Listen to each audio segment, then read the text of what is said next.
thank you to the incredible members of my cabinet. They're doing a phenomenal job. Everybody pretty much agrees to that, including our newest member, Secretary of Homeland Security, Mark Wayne Mullen. Thank you, Mark.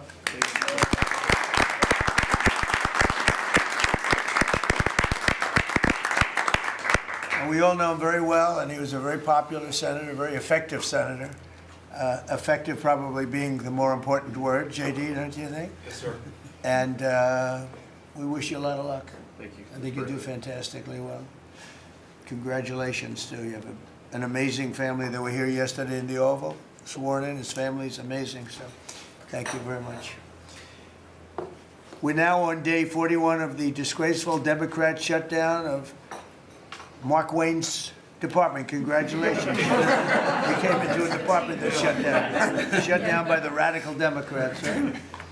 But Democrats are really punishing the American people. I saw it today on one of the shows where they were interviewing people at the airport, and they're all angry at the Democrats. They're saying they're actually angry at Schumer. I didn't think anyone knew his name. One woman said, that Schumer is disgraceful. He's a disgrace to our country. But they're angry at the Democrats. They know what's happening. But they're punishing the American people, including travelers at airports, all in the quest to return to open borders and give amnesty to illegal alien criminals. They want to give amnesty to some of the criminals that came into our country, just about all of them, actually, if you look at it. They love sanctuary cities, which is a sanctuary for criminals. They want to make sure they're taken care of. That's what we're fighting about. That's really what they're fighting. They don't talk about that, but that's what they're fighting about. They want to protect criminals. In many cases, 11,888 murders. Many of them, I will say, are gone now because of us. We got them out. But still have some left. Should have never happened, should have never been allowed to come into our country. But we're not going to let it happen. We're not going to let the Democrats get away with this stuff, and people are wise to them. So they need to end the shutdown immediately, or we'll have to take some very drastic measures. This morning, I want to give an update on the Operation Epic Fury, which is an appropriate name because we are absolutely obliterating them. Over the past 3 weeks, we've been hitting Iran's military capabilities at a level that few people have ever seen before. People never knew there was such a capability. We have the strongest military anywhere in the world by far. I built it during my first administration, and I used it during my second administration.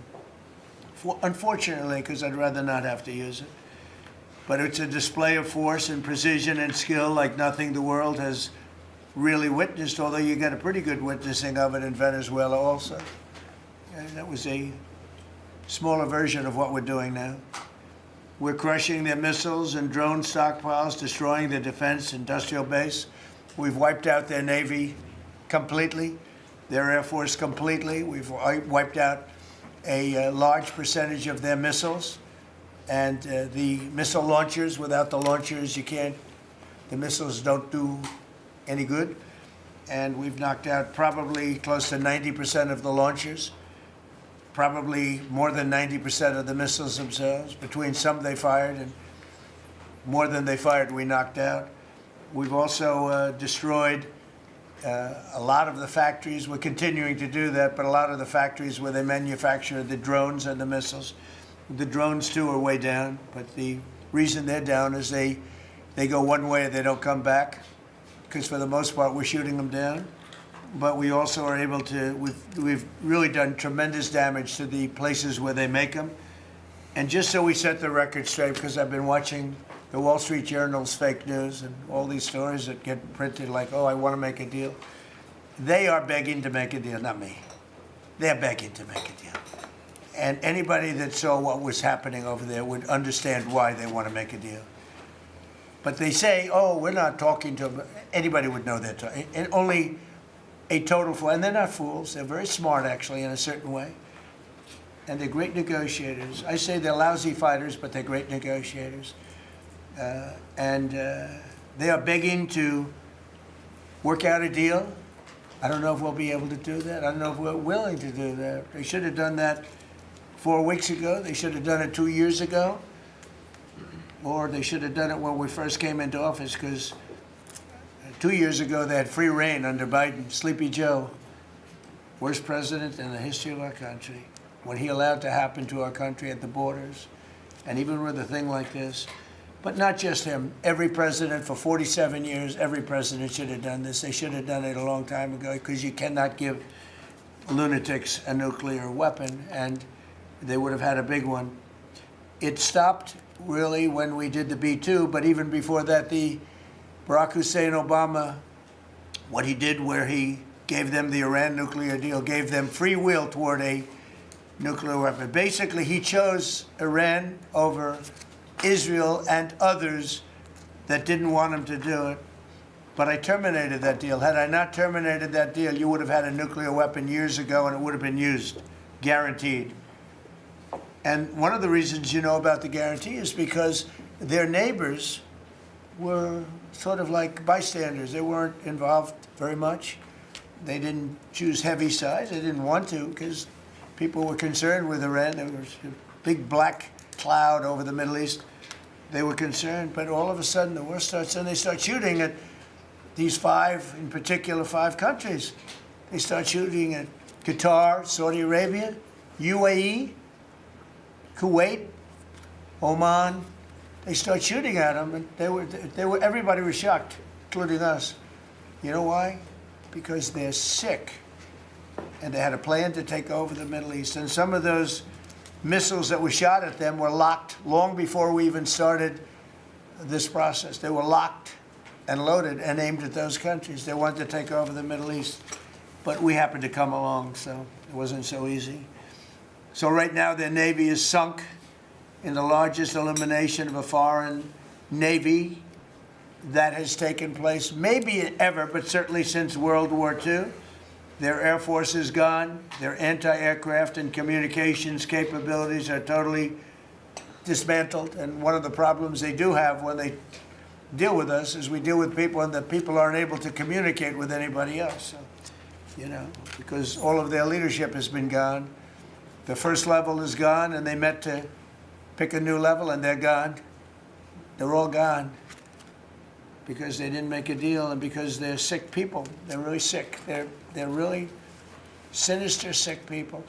And if anybody thinks it was okay to have a group of people like this to have nuclear capability, nuclear weapons, and if we didn't attack with the B-2 bombers, they would have had a nuclear weapon within 2 weeks of that, maybe 4 weeks. But between 2 and 4 weeks, they were planning to have a nuclear weapon. If we didn't hit them at that time with the B-2 bombers, and one of the great air raids in history, maybe the greatest, dark at night, no moon, no light, every single bomb hit its mark and just obliterated that place.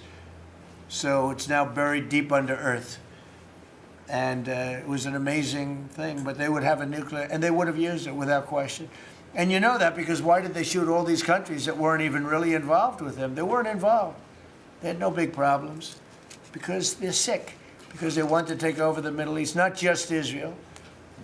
Certainly Israel would have been the first on their list. They would have used nuclear weapons, a nuclear, you don't need too many of them, but they would have used a nuclear weapon on Israel, and they would have used it on the neighbors, and then they would have come after us. And if we had a weak president, they would have done great damage. But fortunately, you don't have a weak president. I knew what was happening. And I think we've been proven right. You know, they took one missile, went 2,500 miles. They supposedly didn't have a missile like that. They had no missile with that capability. But they shot the now famous Ireland, the island that the UK was very afraid to give us because they didn't want to get dragged in. But we don't want to get dragged into their wars either. You know? It's one thing, we're very disappointed, I'll say it publicly, we're very disappointed with NATO because NATO has done absolutely nothing. And I've always said, 25 years ago, I mean, I was somebody that wasn't a politician, but I was always involved in politics and I understood politics. I said 25 years ago that NATO's a paper tiger, but more importantly, that we'll come to their rescue, but they will never come to ours. And I want you to remember that we said this. They didn't come to our rescue. Now they all want to help. When they're annihilated, the other side is annihilated, they said, we'd love to send ships. They actually made a statement, a couple of them, that we want to get involved when the war's over. No, it's supposed to get involved when the war's beginning, or even before it begins. We had the UK say that we'll send, this is 3 weeks ago, we'll send our aircraft carriers, which aren't the best aircraft carriers, by the way. They're toys compared to what we have. But we'll send our aircraft carrier when the war is over. I said, oh, that's wonderful. Thank you very much. Don't bother. We don't need it. And we don't need it, and we don't need them. We estimated it would take approximately 4 to 6 weeks to achieve our mission, and we're way ahead of schedule. If you look at what we've done in terms of the destruction of that country, I mean, we're way ahead. Think of it, they have no Navy, and they had good ships. 154 ships have been shot down and are resting very nicely at the bottom of the sea. And we did that in a matter of less than a week. Because we have the greatest military in the world by far, nobody even close. So we estimated it would take approximately 4 to 6 weeks to achieve our mission. 26 days in, we're extremely, really a lot ahead of schedule. The Iranian regime is now admitting to itself that they have been decisively defeated. They're saying to people, this is a disaster. They know it. That's why they're talking to us. They wouldn't talk otherwise. But they're talking to us because they've got a disaster in their hands. They're defeated. They can't make a comeback. We're free to roam over their cities and towns and destroy all of their crazy nuclear weapons and missiles and drones that they're building. Oh, we're doing that. They now have a chance to make a deal, but that's up to them. And they'll tell you, we're not negotiating. We will not negotiate. Of course they're negotiating. They've been obliterated. Who wouldn't negotiate? They are begging to make a deal. We'll see if we can make the right deal. And if they make the right deal, then the strait will open up. Hormuz Strait will open up. And even now, we don't know if there are any mines. You know, they have 22 they call mine droppers. Think of it. Who would have 22 mine droppers? There's a boat that drops mines. Who has 22 mine droppers? Except for people with very evil intention. So every one of those mine droppers has been struck with the same weapon we used to stop drugs from coming into the United States of America. When we hit those boats, it's the exact same weapon, extremely effective. We have unlimited supplies and extremely effective.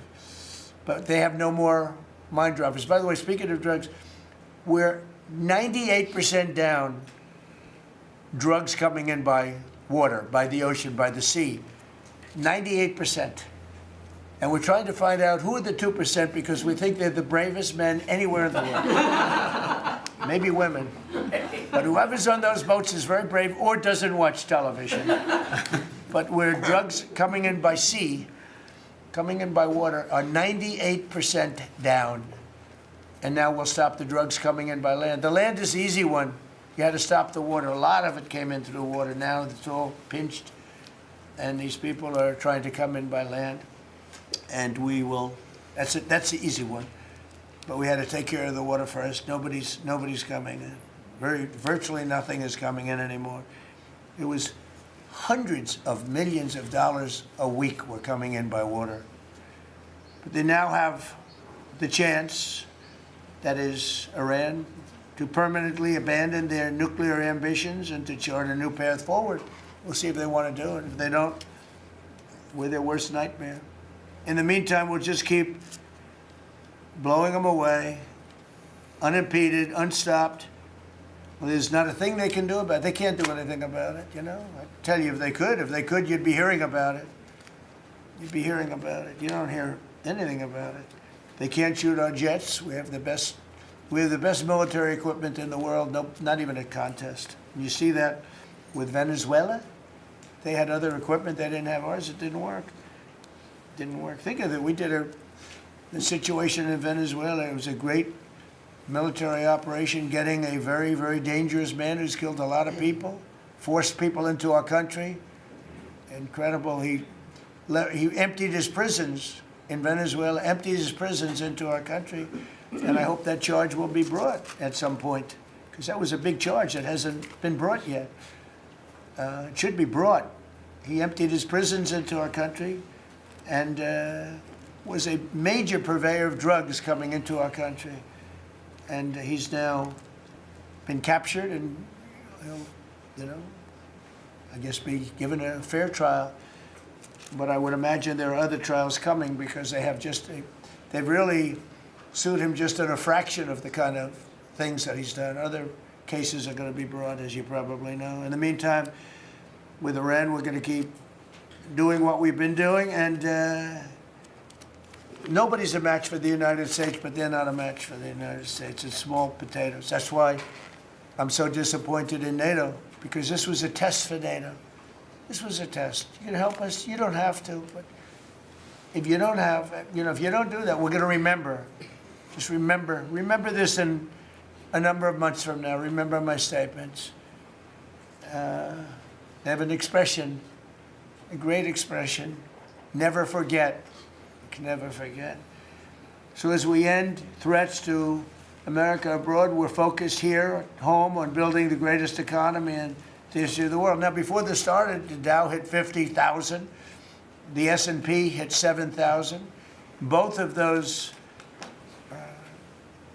achievements were not achievable. Every one of you, most of you, I guess, said you'll never hit 50,000 during a 4-year period because it was too high a number. Well, we hit it in our first year. And I said, well, now we have to take an excursion to Iran and we have to stop this maniac who's no longer with us.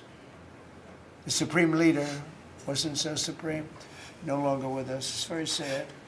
But we have to stop him from blowing up the world, blowing up the Middle East, and blowing up our country, and we did that. And frankly, I thought the oil prices would go up more, and I thought the stock market would go down more. It hasn't been nearly as severe as I thought. I think they have confidence in maybe the American president and maybe the people sitting around this table. But Americans filing their taxes this year are receiving record-setting refunds. It's been a very big story. Well, it should be a big story. I don't think you read about it that much, but I speak about it. I speak about it because if I speak about it, at least people hear. You don't write about it. You don't write about the drug prices going down. It'll be going down 30, 40, 50, 60%, 70%. Favored nations, called most favored nations. We're going to be paying the lowest price anywhere in the world. Before we paid the highest price in the world, Bobby, right? And now we're going to pay the lowest price in the world. That's quite a difference. It's a difference of from 40 to 70 and 80 and even 90%. That's a pretty big difference. But we're slashing regulations and investment is pouring in from all over the world. We have the most investment of any country in history has been put into our country in the last year. And again, we had to take a little detour. Won't be long. Going to end soon. We had to take a little detour, go to Iran, and we had to put out a fire. Very dangerous fire that could have blown up big portions of the world, if not the whole thing. So tomorrow we'll be announcing a variety of actions that we're taking to support American farmers, who we never forget. We love the farmers. We gave them $12 billion out of tariff money. We had a tremendous amount of tariff money come in, and we continue to have. We've gone, as you know, the Supreme Court gave us a very unfortunate, foolish ruling, a ruling that gives the people that have ripped off our country for many years, gives them some money back. But it's one of those things. It's a terrible, terrible, horrible mistake they made, but it's okay because we have another method that's just as good. We'll use the other method. But because the tariff money has been so substantial, we gave our farmers who have been mistreated by some countries, we gave them $12 billion, and they're extremely happy, and they deserve it. They've been great. They never complain. They just go out and they farm, and they wouldn't do anything different. They wouldn't trade jobs with any of you, except maybe some of the fake media. I don't know. Somehow I don't see that. I like their job better, actually. I love the farmers. So we gave them $12 billion. So in just a few moments, Treasury Secretary Scott Bessent will discuss the actions that we're taking to address energy prices, which have not gone up as much as I thought, Scott, to be honest with you. And it's not over, so maybe it'll go up a little bit more. It's all going to come back down to where it was and probably lower. And my predictions have been right. Trump was right about everything. They have a new hat. Trump was right about everything. It's pretty right. But Scott's going to address that.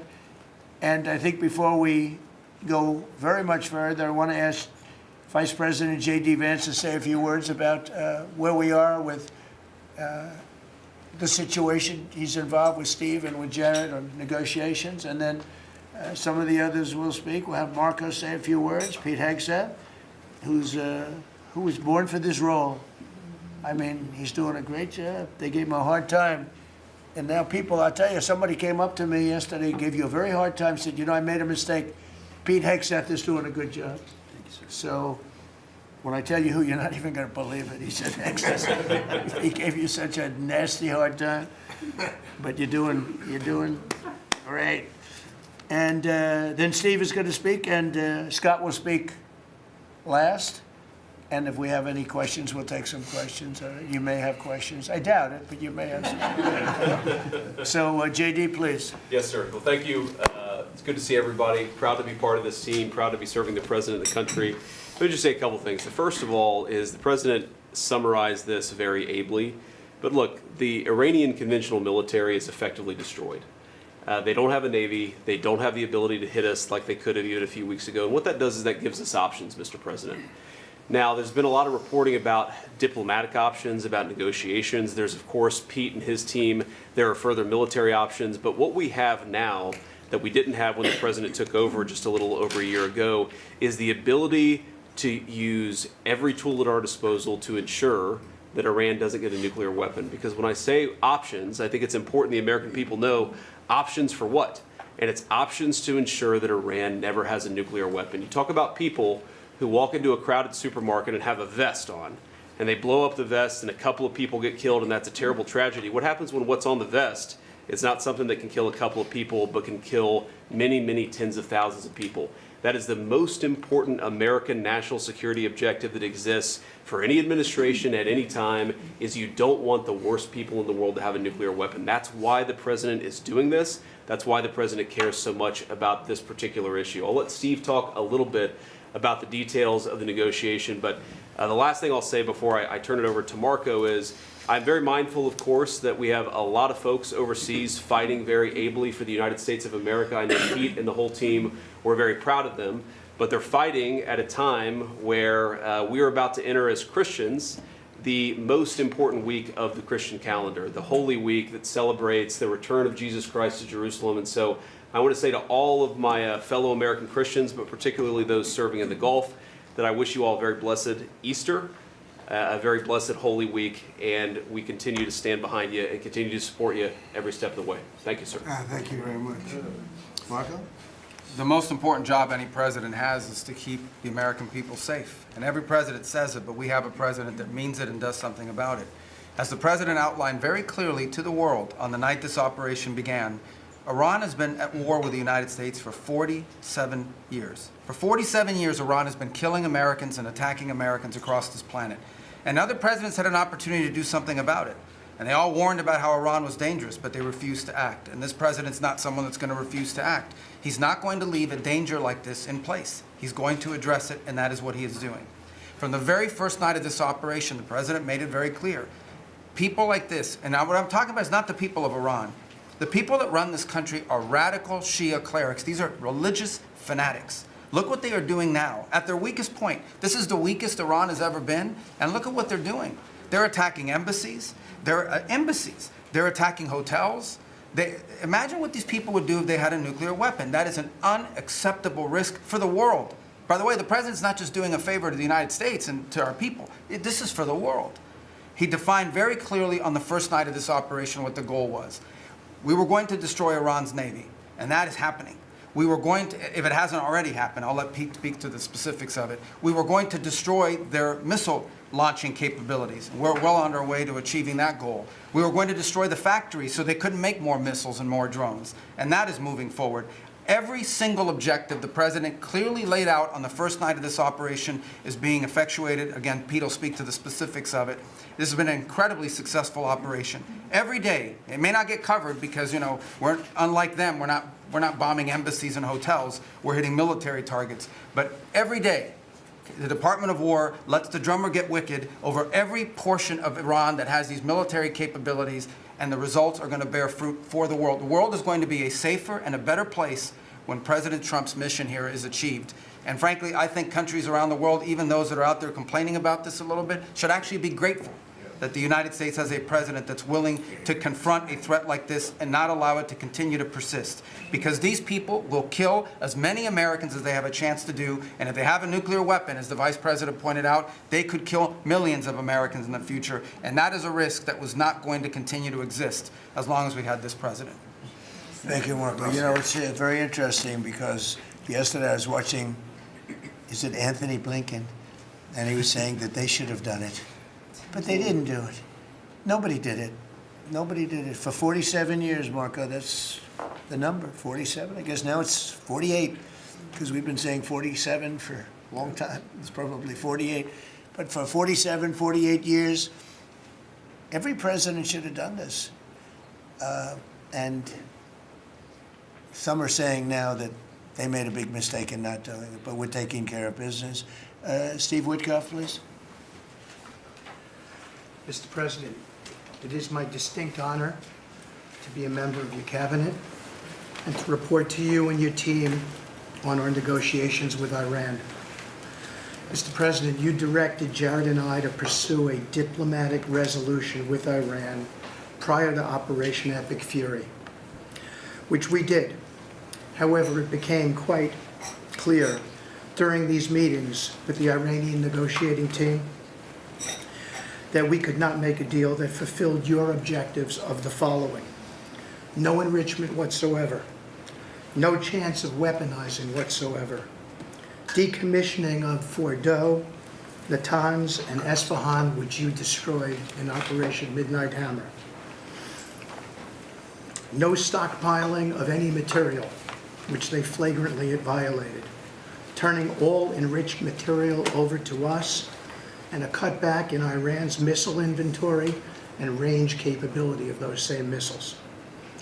Throughout our meetings with the Iranians, we heard the following from them. The Iranians have the inalienable right to enrich. Then we heard they possessed enough 60% enriched material, 460 kilograms, to make 11 atomic bombs. Finally, we heard the following statement. They would not give up diplomatically what we could not win militarily. In other words, they were again miscalculating the success of Midnight Hammer, which was a total success. These are incontrovertible signs, among many other signs, sir, that their regime had not given their negotiating team authority to make a deal required by you. We conferred with you and all the other members of your foreign policy team, Susie Wiles, Pete Hegseth, the chairman, Marco Rubio, JD, Scott Bessent, Chris Wright, John Radcliffe, throughout all of these negotiations, and we were repeatedly rebuffed on everything we asked for. I have no doubt that we exhausted all efforts on behalf of a peaceful resolution, as you directed. Jared and I both agreed that the Iranians were there to buy time until a weaker president arrived. This was a flawed strategy, as your clear direction was to never allow Iran to obtain a nuclear weapon today or any time in the future. Against that backdrop and our compelling military successes in Epic Fury, we have had multiple reach-outs from the region and others who want to play a role in ending this conflict peacefully. I can report to you today that we have, along with your foreign policy team, presented a 15-point action list that forms the framework for a peace deal. This has been circulated through the Pakistani government, acting as the mediator. And this has resulted in strong and positive messaging in talks, as you just indicated to the press. But these are sensitive diplomatic discussions, and you have directed us to maintain confidentiality on the specific terms and not negotiate through the news media as others do. I can say this: we will see where things lead, and if we can convince Iran that this is the inflection point with no good alternatives for them, other than more death and destruction. We have strong signs that this is a possibility, and if a deal happens, it will be great for the country of Iran, for the entire region, and the world at large. Your policy of peace through strength is the most effective tool for a diplomatic resolution here, just as this policy was an effective tool in each and every one of all of the other conflicts you settled in your first year. Iran is looking for an off-ramp following your powerful threat on Saturday. Your indications that you are willing to listen to peace proposals have been well received. You have instructed us that your preference is always peace, and that we should make that our priority. We have delivered that message, sir, along with the 15 points for peace. Finally, we have told Iran one last thing: don't miscalculate again. Good. Thank you very much. Good job. Doing a great job. Everybody around this table is doing a great job. Pete Hegseth, please. Mr. President. I'll start kind of where you left off, Mr. President. Thank you for doing the work of the free world and having the courage to step up and stop the Iranian terror regime from holding the world hostage. That's really what it is. And 27 days ago, Iran had a modern military. Never in recorded history has a nation's military been so quickly and effectively neutralized. Operation Epic Fury is not an endless war. It's a decisive campaign with clear objectives to destroy Iran's offensive military capabilities and ensure they never obtain a nuclear weapon. This is stuff for the history books. This is stuff for legacy. Mr. President, you are acting now to ensure future generations do not have to live under the threat of a nuclear-armed Iran. However, you wouldn't know it if you listened to the dishonest hate Trump media, as you referenced. The folks here in the room, these cameras, they have a choice. You're either informing the American people of the truth or you're not. Because I hear it from my people every day. Behind every headline you write, there's a helicopter crew in the air. And behind every news banner you write, there's a battalion on the move. And behind every fake news story, there's an F-35 pilot executing a dangerous mission. My message to the media is get it right. This actually isn't something new to me. I may be a young guy, Mr. President, but I'm not a rookie in this realm. In 2007, I helped lead the surge, the public fight for the Iraq surge. Stood and watched people stand in the Senate and declare the war is lost before it even started. Who was that? It was Harry Reid. That was the Democrats and the media working hand in glove. Back then it was 3 years into a war. Now we're 3 weeks into an operation. But see, unlike Iraq, this isn't a tie. This is not parity. This is not chaos. This is success, pure American success, on plan, and as the president said, ahead of pace. Over 10,000 enemy targets destroyed, over 140, I think now you're right, Mr. President, over 150 naval vessels sunk, underground facilities destroyed, their defense industrial base in shambles, and overnight, not only do they not have a Navy, Mr. President, they no longer have a Navy commander. IRGC's Navy commander was killed overnight in operation. So no Navy leader. Now that here's the thing about the media though, if President Trump had not acted, you'd be screaming, why not? And now that he has taken decisive action, you're asking, well, why did you? It's the same old tired playbook, TDS in your DNA. But the hardworking, God-fearing, patriotic Americans out there know better. And you alluded to this, President Obama, Mr. President. Here's a fact that you don't hear on your networks, but we know. Many of the Iranian military factories and bases that we're systematically destroying were paid for by the pallets of American cash that Barack Obama flew into Tehran under the Iran deal, you might call it an inconvenient truth. Iran took our money and turned it into weapons and bunkers and ammo. And now we're destroying those weapons, and you're righting, Mr. President, that grievous wrong. And make no mistake, we had to act. And our objectives are clear: no nukes, no Navy, and a complete dismantling of their missile program and defense industrial base. And as Marco pointed out, that mission, and the VP as well, has not changed since day one. Yet, 2 days ago, they shot 2 failed missiles on a target 4,000 kilometers away. For years, they told the world that their missiles could only range 2 kilometers. Surprise.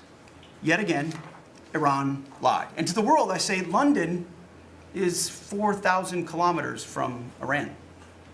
Washington, D.C. is 3,300 kilometers from Venezuela, another country President Trump did something about that partnered for a long time with Iran.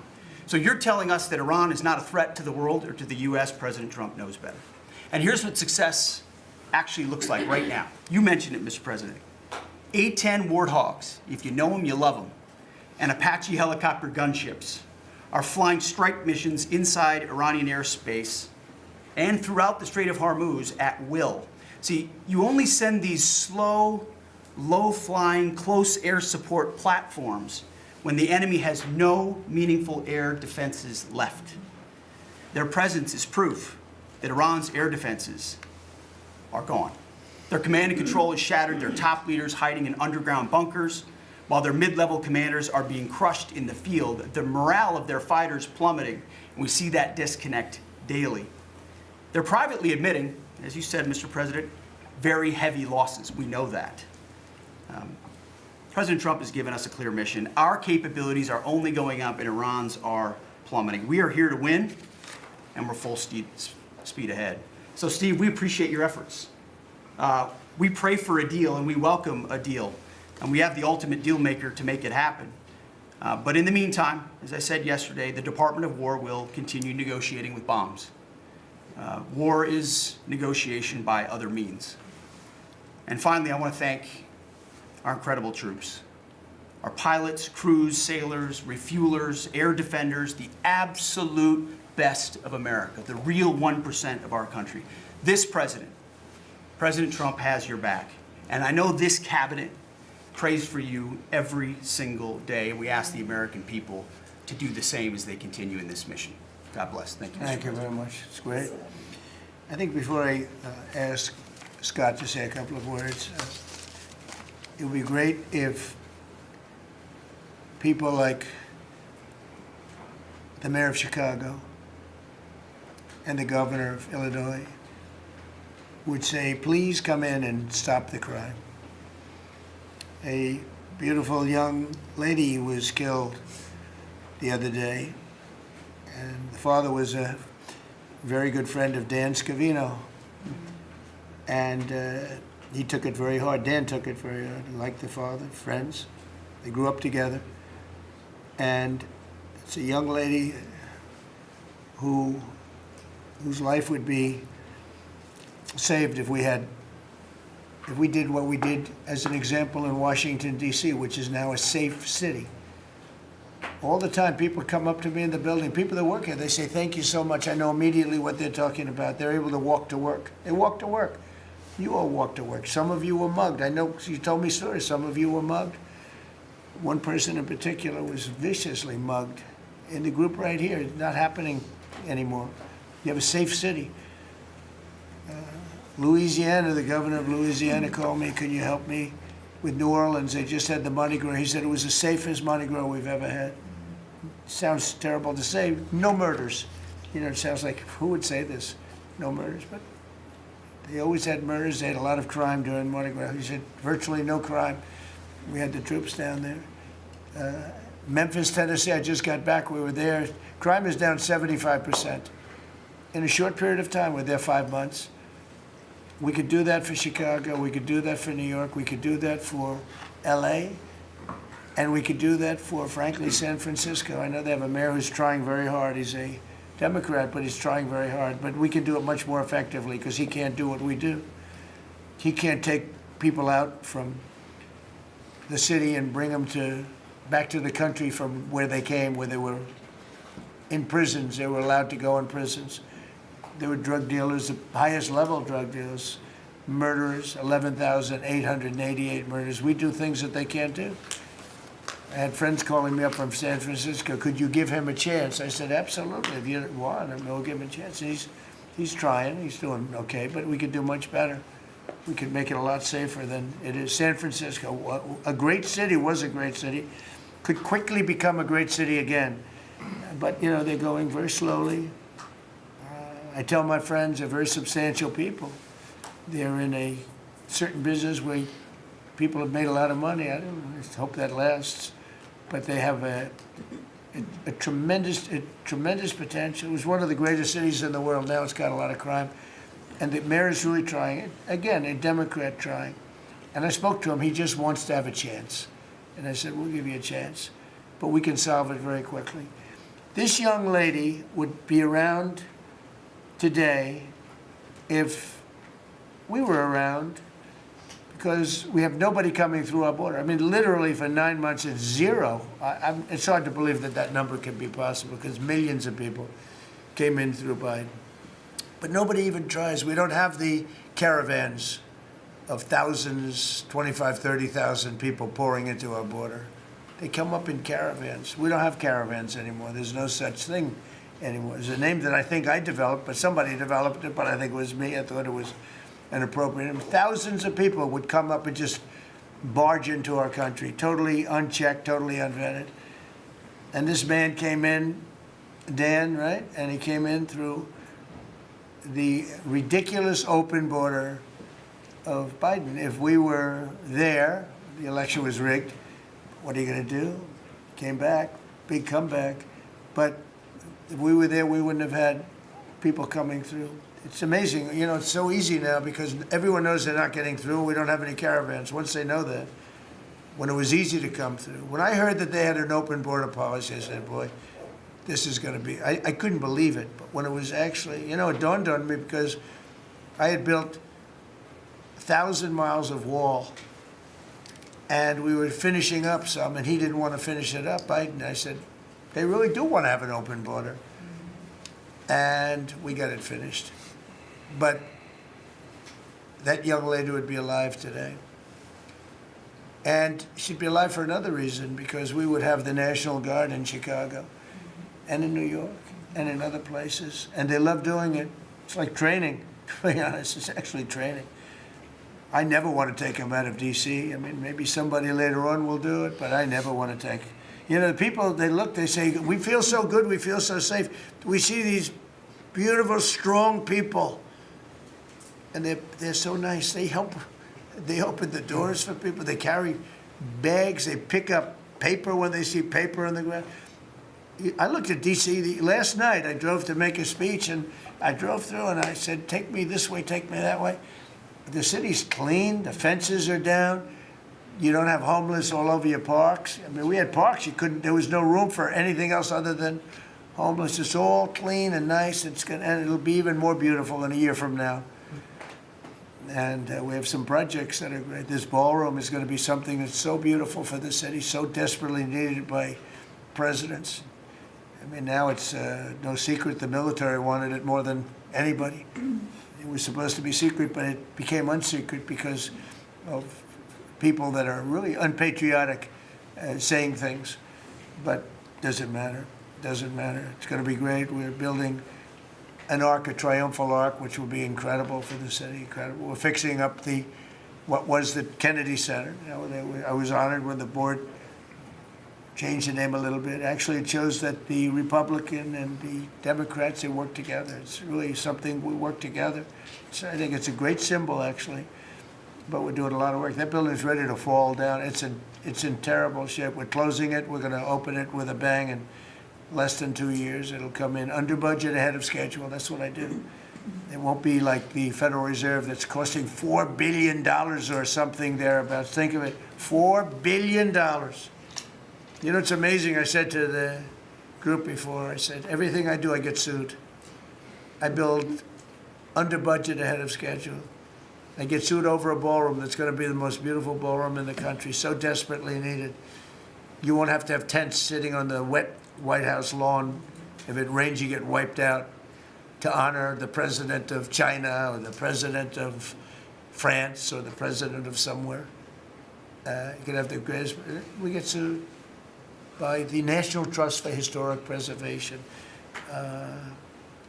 They don't know what they're doing.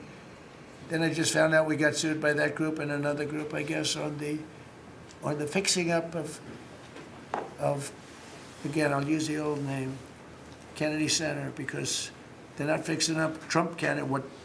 It's going to be beautiful when you add the name Trump. But we got sued.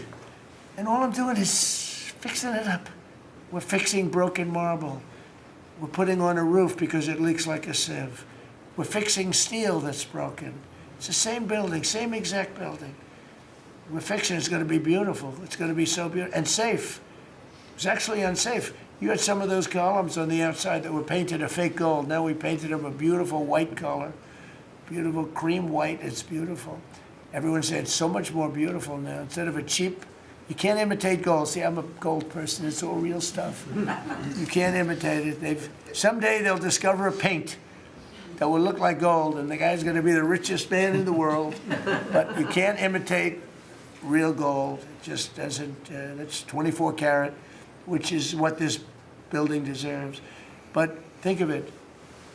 I get sued because I'm fixing up the Trump Kennedy Center. We're going to make it gorgeous and safe. We're fixing new windows, new this, but just all fix up. I got sued by preservationists. But you know who they didn't sue? The man that took this beautiful Federal Reserve building. That's small, much smaller than the hotel I built. I built the Waldorf Astoria Hotel down the road.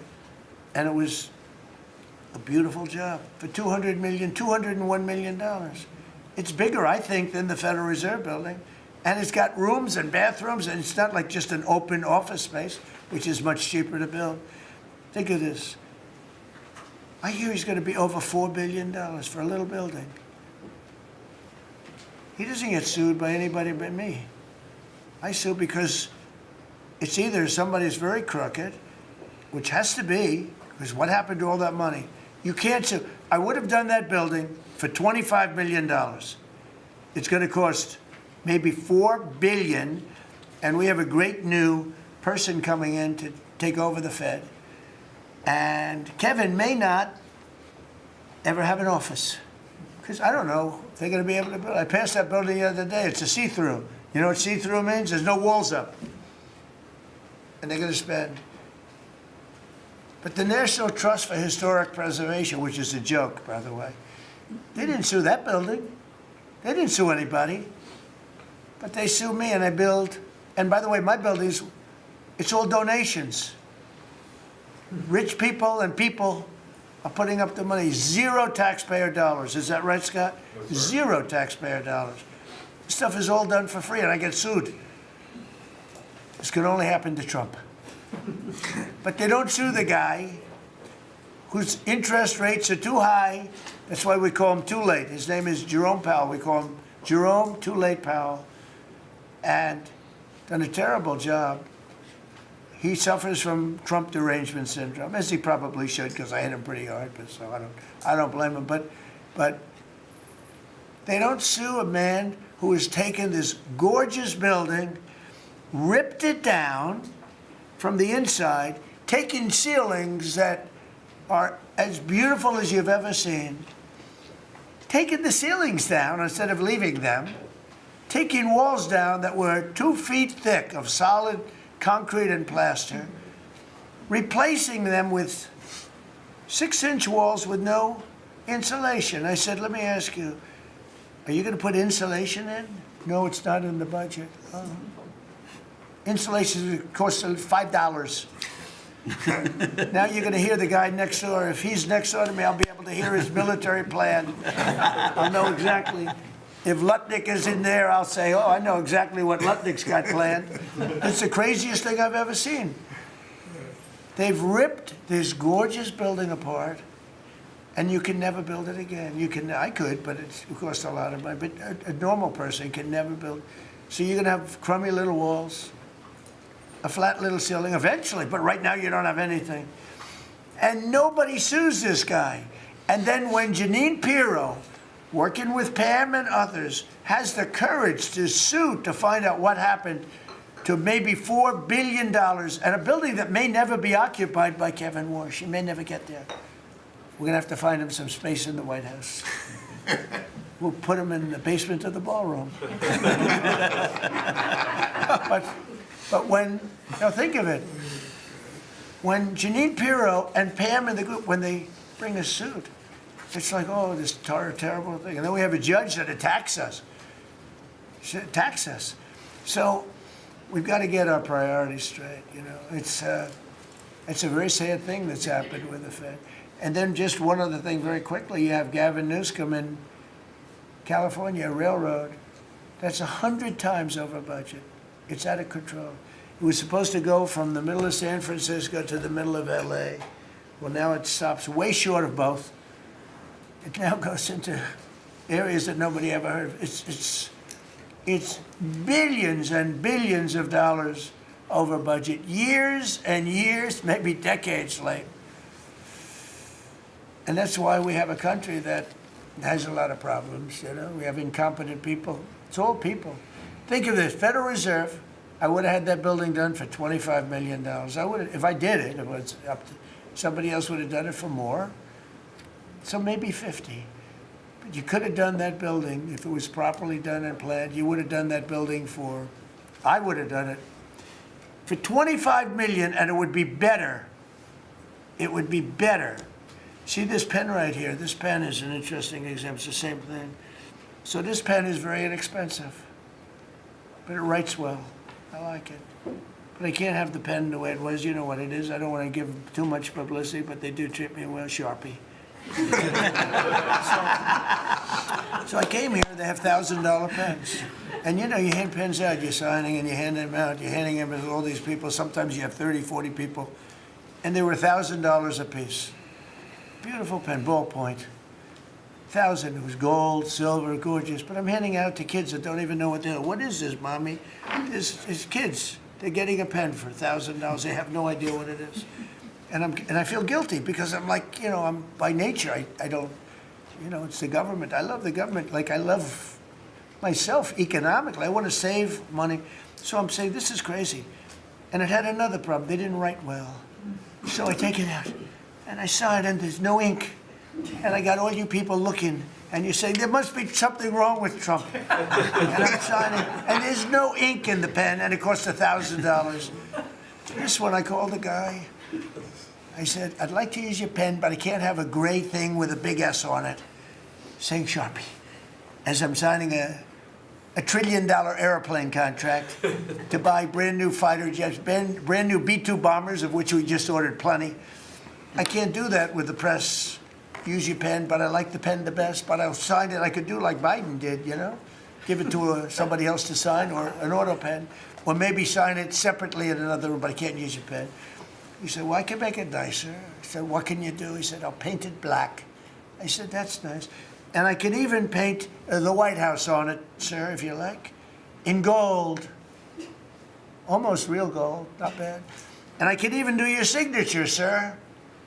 And by the way, this was not staged. I just saw the pen sit there, and I thought that this is an example of how $25 million spent by me at the Federal Reserve Building would be a better job than $4 billion that they're spending. And you know, one of the things that Kevin Warsh told me, he said they ripped down the nicest building. I don't know what building they're talking about. They ripped down a building, Scott, right? Kevin Warsh said it's the most beautiful building in Washington. He said the most beautiful space. They ripped it down. Why did they do that? I don't know. Do you know what he's talking about? Is it true? Yes, sir. They ripped it down. We have a moron at the Fed. Who wouldn't be lowering interest rates right now? But I want to thank Jeanine Pirro and Pam and her group for having the courage to bring this suit.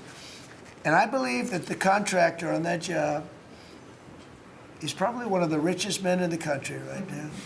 I believe that it's not possible to spend that kind of money 3 billion, 4 billion, nobody knows, nobody has any idea what it is. But it's over 3 billion, and it's probably going to be over 4 billion by the time they finish. And it may never get finished. Unless I take it over, I'll get it finished. But it can never be what it was. It's never going to have those beautiful ceilings. It's never going to have those incredible walls. The walls were 1.5 feet thick of solid masonry. They ripped them down for no reason. And I just gave you the story. And just to finish on this one, so I told that story to somebody and said, yeah, but it's not the same thing. I said, you're right. This one is better. It writes. So the guy said to me, you don't have to pay me, sir. I'll give them to you for nothing. I said, no, I don't want that. Let me pay you. I want to pay you. No, sir, you don't have to. You're the President of the United States. He was shocked. The head of Sharpie gets a call. I don't even know who the hell he is. He said, is this really the President? He said, no, you don't have to pay me, sir. This is such an honor. I said, nope, I want to pay you. And he said, what would you like to pay? I said, how about $5 a pen? He said, that's all right, whatever the hell we agreed to. Peanuts. As opposed to 1,000. And these were $1,000 pens. And we were giving them out. Sometimes, you were there for signings. I'd have 30, 40 people standing behind me. I'd give out 40 pens to people. Then somebody would say, could I have a couple extra? This way I go like this. Here, you want 5? Here, take 5. But the bottom line is, they're better pens. It's a business story. So for $5, could be 0, but for $5, I get a much better pen than for $1,000. And I can hand them out. And actually, they become hot as a pistol. So what can I tell you? With that, could I give it to, please, a man who's done a great job at Treasury, Scott? Good luck, Scott. Well, sir, as always, you're a tough act to follow, but that is very illustrative. Your economic leadership has made our military mission possible. Mr. President, national security, as you always say, is economic security. Your leadership has shown the American people that there is no prosperity without security. That our mighty military on one side, but the U.S. economic strength is fighting off this evil regime. The Iranians believe they are fighting a two-front war. It is the military war that our great warriors are prosecuting, but on the other side, they are trying to take control of the global economy through a choke point that we believe does not exist and that we will overcome. Your historic operation at Epic Fury seized a generational opportunity to demolish a regime that has coordinated over 4 decades of global terror and claimed thousands of American lives. Many people, especially the Democrats, underestimate the will of the American people for short-term volatility for 50 years of safety that we are going to have on the other side of this. And I believe energy prices will be lower, inflation will be lower before we had the appearance of security, which is not real security. Now, the American people and the world will have absolute security. Through your maximum pressure campaign, Treasury has worked to uncover all financial lifelines to the regime and cut them off. You gave that order last March. This was not something that happened overnight. This is something that has been contemplated for almost a year. The Iranian financial system collapsed in December. We have systematically weakened Iran's ability to fund operations and procure weapons, and that required months of preparations. Threats to American national security have no place in the global economic system. The oil market is well supplied. We have taken actions to ensure oil supplies stranded at sea are made available to the global market. Your bold actions, like the Development Finance Corporation's Maritime Reinsurance Program, in conjunction with Central Command, will soon provide shippers through the Gulf region with a level of security we have never seen before. Mr. President, we are starting to see more and more movement in and out of the Gulf today, and this is more than yesterday, and this is the beginning. I am confident that shipping traffic will continue to increase on a daily basis, even before we secure the straits. Turning to the home front, the U.S. economy remains strong. We had a strong economy thanks to you. We are the best insulated in the world thanks to your energy efforts in term 1 and term 2. The U.S. is an energy superpower. American workers' purchasing power is finally being restored. The latest figures indicate robust real compensation increases. We are starting to see the working family tax cuts benefits bearing fruit this tax season. 44% of tax returns have claimed at least one of your signature policies: no tax on tips, no tax on overtime, no tax on Social Security, deductibility of auto loans. The average tax refund is up more than 10% for working Americans. The economy you vitalized through your pro-growth policies is well positioned to withstand these temporary disruptions. The United States dollar has reasserted itself as a safe haven asset. The U.S. dollar has appreciated since the hostilities began because everyone knows, thanks to your efforts, the U.S. economy is the best position in the world and capital is flowing in. Efforts to reprioritize economic security are ensuring the United States remains secure, resilient, and prepared for the challenges ahead. As we approach the 250th anniversary, America will never be safer and more secure militarily and economically. Thank you. I just want to ask you a question. Is this guy central casting? I'm looking at him. I'm in Treasury. He might not be so good for war. I don't know. No, I'm looking pretty good too. I'm looking at this guy. He's central casting. Even the glasses are perfect. Where do you get those glasses? I think I'm going to get glasses. That's beautiful. Great job. That's really good. No, he's done a great job. And you all have. Proud of you all. Do you have any questions? Yes, Mr. President, are you going to go in for the uranium? Like, how do you secure Iran and... Let's assume I was or I wasn't. Why would I ever answer a question? Can you accomplish your What goals kind of a without it? question? Am I going to go in for the, oh yeah, I'm going in. We're going in tomorrow at 3 o'clock. How could you possibly ask a question like that and expect an answer? I don't know. But I don't know. I think you're a friendly person too. It's just such a ridiculous question. Mr. President, yes, Mr. President. Please. Thank you, Mr. President. There's been a report that potentially the U.S. is looking at diverting some munitions, air defenses that were meant for Ukraine to the Middle East. Is there any accuracy to that? Is that something you're considering? Well, I'd have to ask me, but we do that all the time. You know, we have tremendous amounts of ammunition. We have them in other countries, like in Germany and all over Europe. We have, you know, we're packed. And sometimes we take from one and we use for another. We help Ukraine. Biden started, and he gave $350 billion away. Too much, way too much. And we sell it now to NATO. We sell it to NATO, and they probably give it to Ukraine. Mostly, I think they give it to Ukraine. But we get paid for everything that we give. We don't give anything anymore. That's a tough situation. That whole Ukraine situation, very, very tough. We're working very hard on getting that one solved. It doesn't have any impact on us, virtually nothing. In fact, if anything, I mean, we sell a lot of equipment for that unfortunate war. 25,000 people died last month, 25,000, so mostly soldiers. Some in the towns, but for the most part soldiers. They're dying. Nobody's seen anything like it since World War II. It's a terrible situation, and hopefully that's going to get settled. You know, I settled 8 wars. And many of them, I think, were more difficult than this one. In theory, they were more difficult, but there's tremendous hatred between President Putin and President Zelensky. Tremendous hatred. I've seen it before, but I've never seen it maybe to this extent. And I think that's calming down a little bit, and I think we have a chance of getting it done.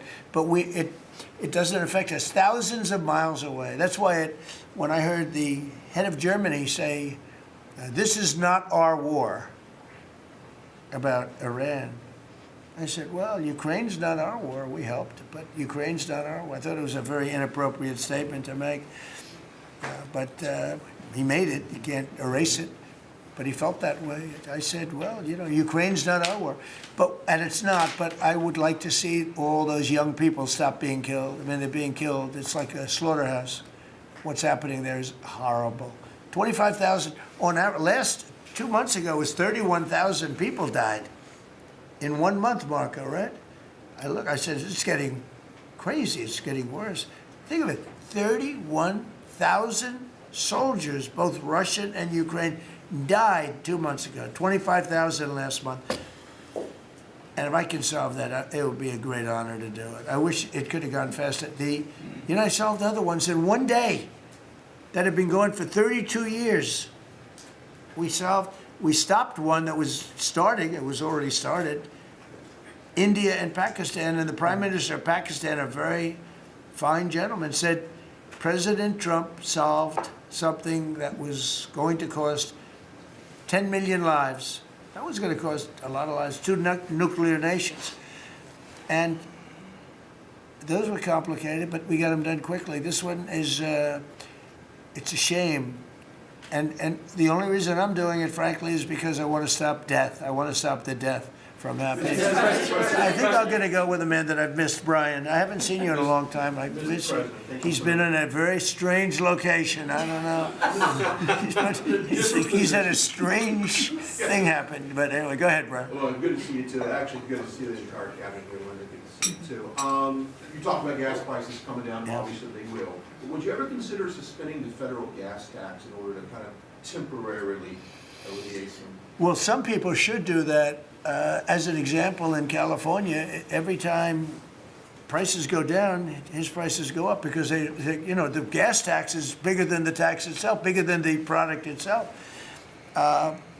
It hasn't. I mean, we've thought about it, I guess, but honestly, when I did this, I knew it was going to be a little bit. We had the greatest economy ever.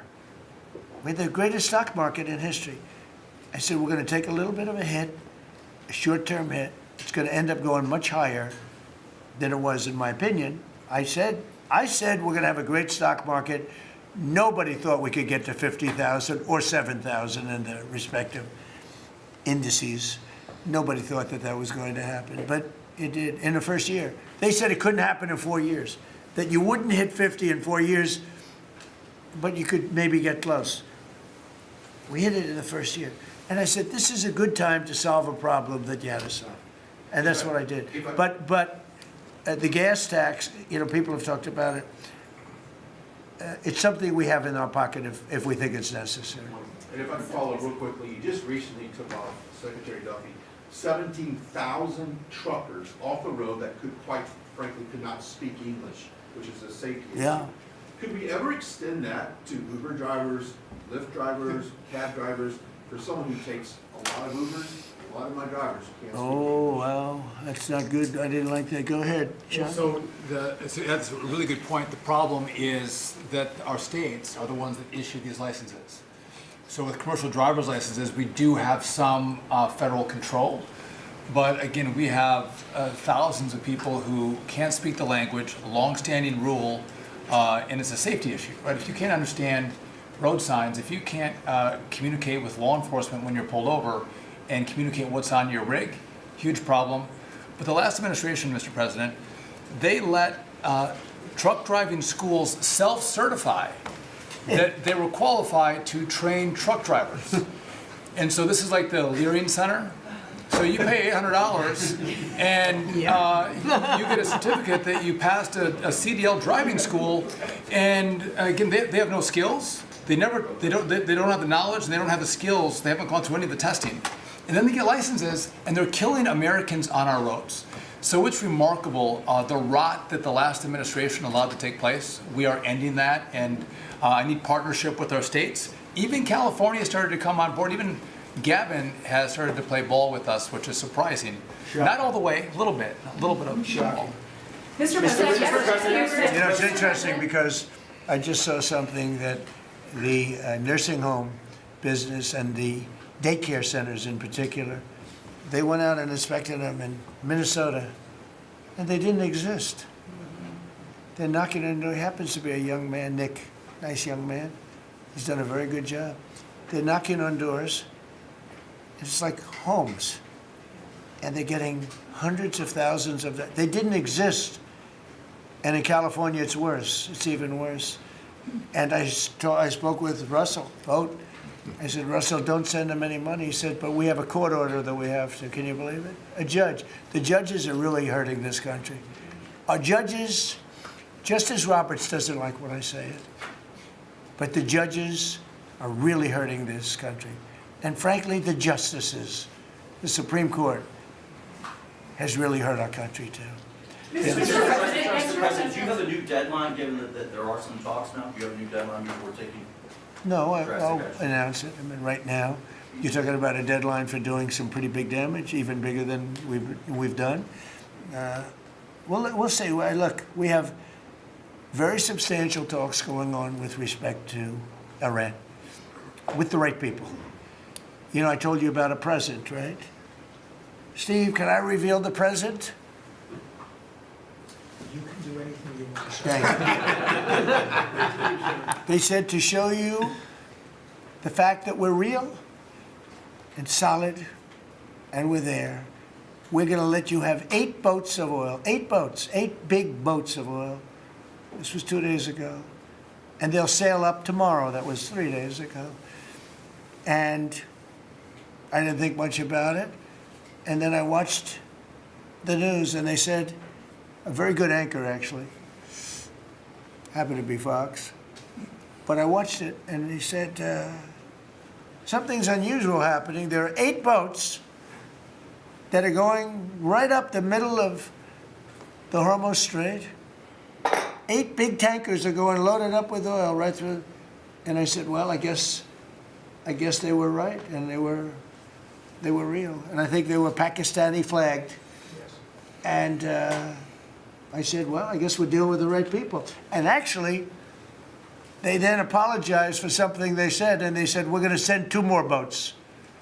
And it ended up being 10 boats. All right. I hope I haven't screwed up your negotiations, but I thought it was appropriate to say, because I did taunt you the other day by saying they're going to give us a present. There were 2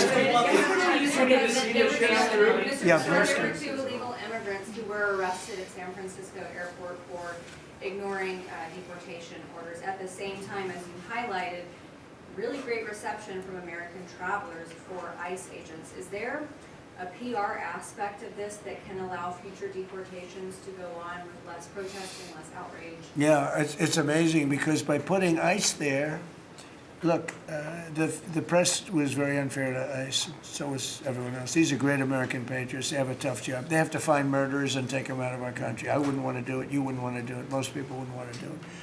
They do it. And, 11,888 murderers, and that's murderers. That's not drug dealers. That's not lots of other things. It's not people from mental institutions. Entire jail populations were released from major countries and let into our country through the open border. And ICE has done an amazing job. I wouldn't want that job. It's a tough job, dangerous job. So what happens is, by putting them at the airport, and I just say, do me a favor, take off your masks, and they did. For that, not for when they're looking for some, cold-blooded killers and they're in the, but for that, and they did. They took them off. And the passengers, I see the interviews of people, they're saying, these are nice people. One person said, he's a very strong man, but he's a nice guy. He grabbed my bag. He helped a woman with a bag that she couldn't lift. And I'll tell you, I don't want to use the word rehab because there was nothing to rehab, but rehab from the press, because the press is so tough on them. And these crooks in Minnesota, these crooked politicians and dirty cops, they're dirty politicians. Waltz is a dirty, crooked politician. The Attorney General is a crooked guy. He's no investigations, and I hope JD's going to do a great job. He's in charge of it now with somebody who's very talented. But I think it's easy stuff. They say $19 billion, think of it, is missing. 19 billion.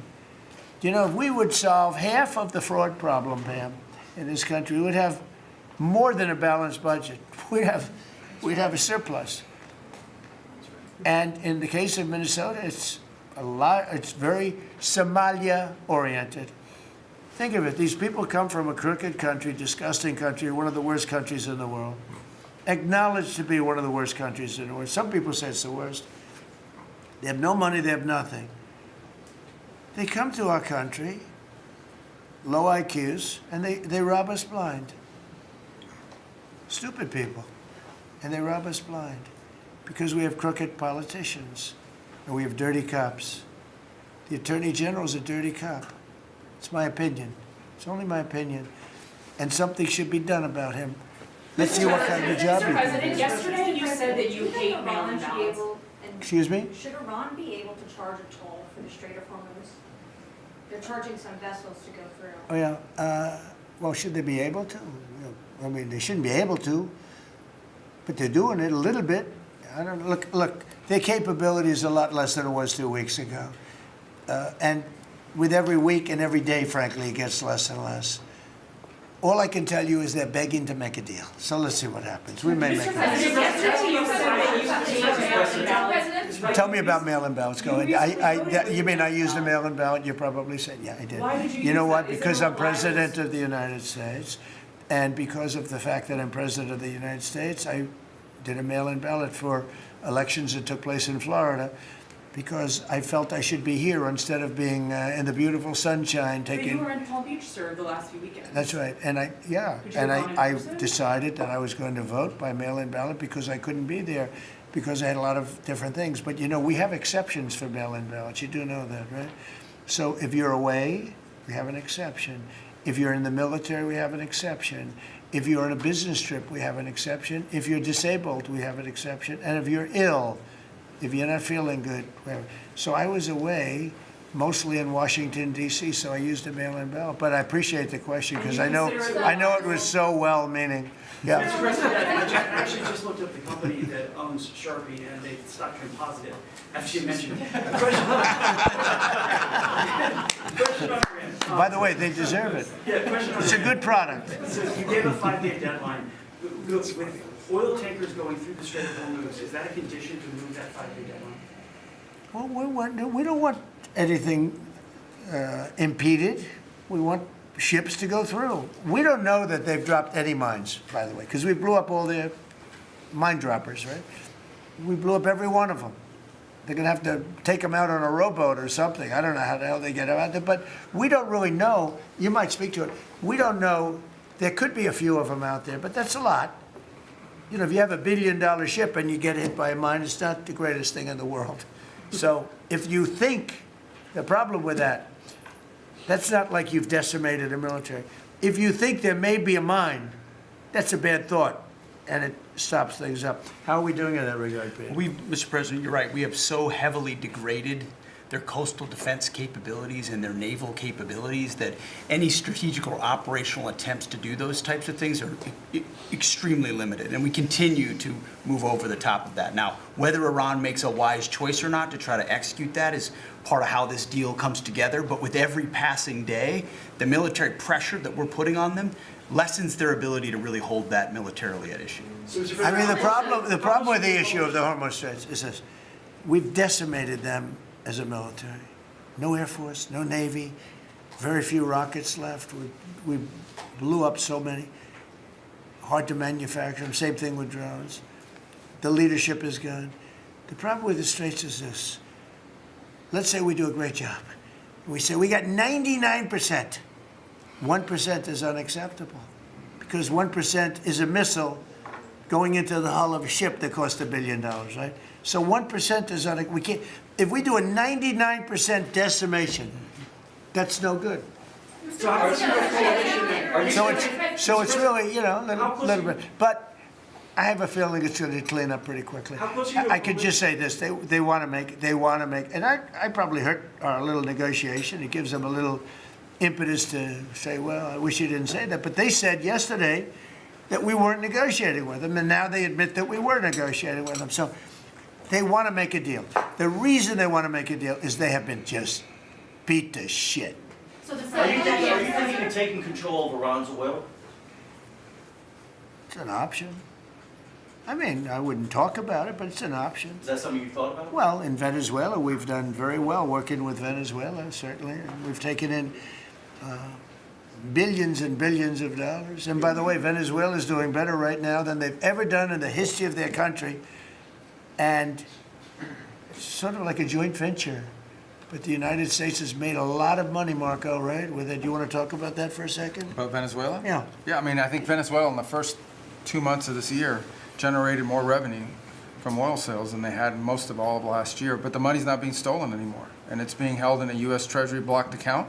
And to the extent it's flowing to the Venezuelan government, it's going to help people, like fund hospitals, pay teachers. It's not And we being get a stolen. lot of it, and they got more than they have in many years. Think of it. We get a lot of it. We have a deal. We get a lot of it. We had 100 million, think of this, 100 million barrels we took in the first 2 weeks. 100 million barrels. That's a lot of oil. It's a lot of ships. And we got some, and they got some. We paid for the ships. A lot of money left over. And Venezuela has done better now with us. Call it a partner, call it whatever you want. We've made a lot of money, and they've made a lot of money. We've paid for the cost of that military hit many, many times over. And we've only just started. Our relationship with Venezuela has been amazing. The people, actually, I'm the highest polling person. In other words, after the presidency, I think I may go to Venezuela and run for president against Elsie. I may run against Elsie.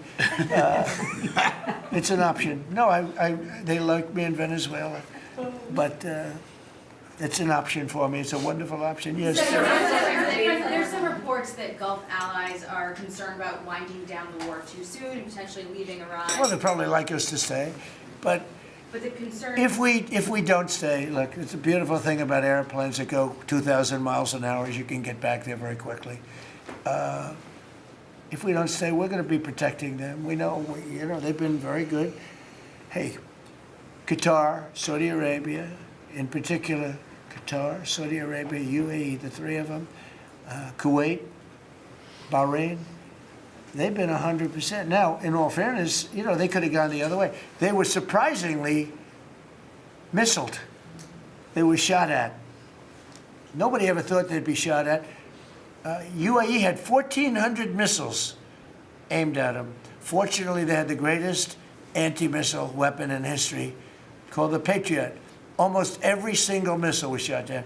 We had an incident recently where 101 missiles were shot at a certain thing that we own that's very valuable. 101 missiles going 2,000 miles an hour. Out of the 101 missiles, every single one of them was shot down in midair and fell into the ocean. It's amazing technology.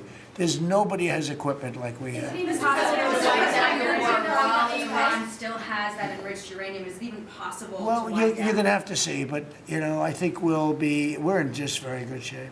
We're roaming, you know what we're doing? You know the word roaming free? We're over their skies with the most beautiful planes you've ever seen. Roaming free, there's not a damn thing they can do about it. And it would be nice if, like the fake news New York Times, which writes so fake, and the Wall Street Journal is terrible, terrible. I read a story today that I'm desperate to make a deal. If I was desperate, he'd be the first to know. Pete, let's get the hell out of there. I'm the opposite of desperate. I don't care. I want to know. In fact, we have other targets we want to hit before we leave. We're hitting them on a daily basis. No, I don't talk about you. I can't talk about specifics. A lot of people say that wouldn't matter. Maybe it does matter. Who knows? But I wouldn't talk. It's like the question this young lady asked. Sorry about I embarrassed her. I don't want to embarrass you because I think I think she's a friendly reporter, so I'm sorry. But I can't say what we're going to do because if I did, I wouldn't be sitting here for long. They'd probably, what is it called, the 25th Amendment? They'd institute the 25th Amendment, which they didn't do with Biden, which is shocking. The hard question is Venezuela safe enough to leave the region? Because Steve said that they've got enough uranium to make 11 bombs. That's a very scary thing. So well, it's again, I can't talk to you about that. You're asking me a question. You're essentially saying, will I go in and do something? I can't talk to you about that. Mr. President, you're looking at a coalition of ships to help, warships to help protect tankers. How close are you to getting that coalition? Well, we have a coalition for them, but they should have been up here a long time ago. And they're affected. The amazing thing is we don't need the Hormuz Strait. We don't need it. We don't need it at all. We have so much oil. Our country is not affected by this. We have twice the amount of oil as Saudi Arabia or Russia, and soon it'll be 3 times the amount. Chris, do you want to speak to that for a second? Yeah, that's correct. Our total oil production is greater than Saudi Arabia's plus Russia, and more than we consume in the United States. So we're the largest. Pretty good, pretty Yeah, good. pretty You know good. what they call it? Drill, baby, drill. Mr. President, Anything else you want to say? Well, it's same thing for natural gas. We went, before your first term, we were the largest exporter of natural gas in the world. Today, we're just by far the largest, and we were the largest importer, now we're by far the largest exporter, and it's growing rapidly this year. New facilities are coming online, We're doing new an production's amazing- ramping up. We're doing an So- amazing job. We're getting a lot of help from that man right over there. He's getting approvals done quickly and very environmental. He's an environmentalist, actually. He does a great job, but he gives you a fast approval or rejection. Do you have anything to say? Well, back on Venezuela, where Chris and I have both had a chance to be there, I literally think they're going to put up a statue to President Trump. And I'm not being, it's not a political statement, it's an I actual hope thing. so. That would be a great honor. No, because it's like they view President Trump like Simon Bowler. He's the liberator of a country, and this is a country where they love American baseball. You look on the street, they're wearing NBA jerseys, and Delcy and her team working with us, getting back. Chris and I both experienced, it was the first time in Venezuelan history that they had the free press allowed to come on to essentially where the White House, the Palacio Miraflores, and it was an emotional thing for people that had been for 20 years had never had a chance to be there.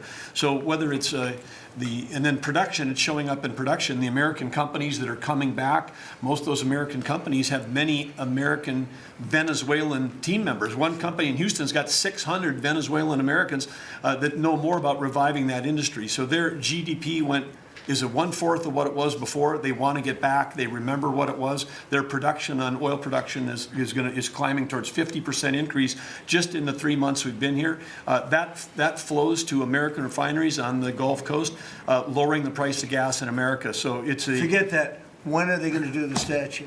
The hell with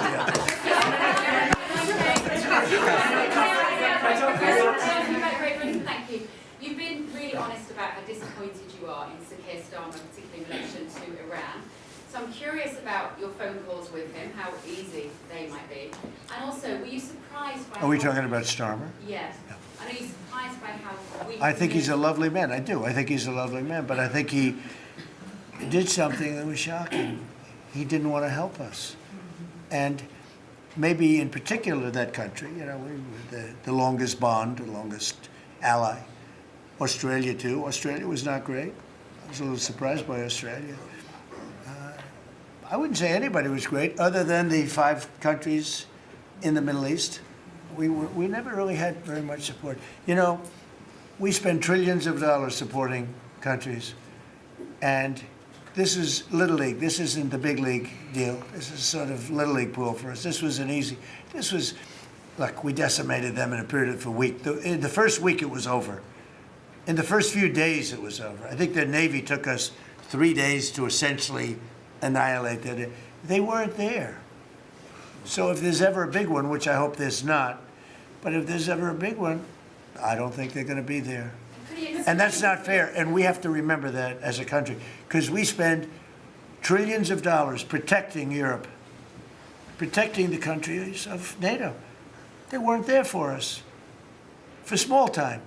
This is small time. You know what? Venezuela is a big deal, but it's not the big one. They weren't there. So what makes you think they'd be there if we needed them for something? And your prime minister was not there, as you know. He was there after we won. He said, we'd like to send some ships. I said, we already won. We don't need them anymore. But can you explain why he was reluctant to help? Why he what? Why he was reluctant to help with Iran? He didn't have to. I didn't ask him. I just said, just tell me no. I mean, we're always going to be there, or at least we were. I don't know about anymore, to be honest with you. I would have to be honest. We were always there when they needed help. We always would have been there when they needed help. I mean, think of it. We're there to protect Europe from Russia. In theory, it doesn't affect us. We have an ocean, big, fat, beautiful ocean. But we're there to protect NATO, to protect them from Russia. But they're not there to protect us. It's ridiculous. It doesn't make sense. I tell you, a lot of people were big NATO people. I was never big. It was okay. I got them to pay 5%. By the way, they haven't paid it yet. You know that. You know, I got them to pay 5% from 2% to 5%. They didn't pay it yet. I got them to pay up to 2% because they weren't paying the 2%. Then I got them to pay 5%, which they should be at. And we had a lot of, oh, that was great, great. Oh, only Trump could do it. But the problem is they haven't paid. Because if you look at the numbers, they haven't paid yet. So we were there for them, but they were not there for us. Did we need them? No. I never thought we needed them. I was more doing a test. I said, I really would love to have you come up. Bring your boats. You can sail through the beautiful Hormuz Straits, and you can protect people that are being shot at. They didn't do it.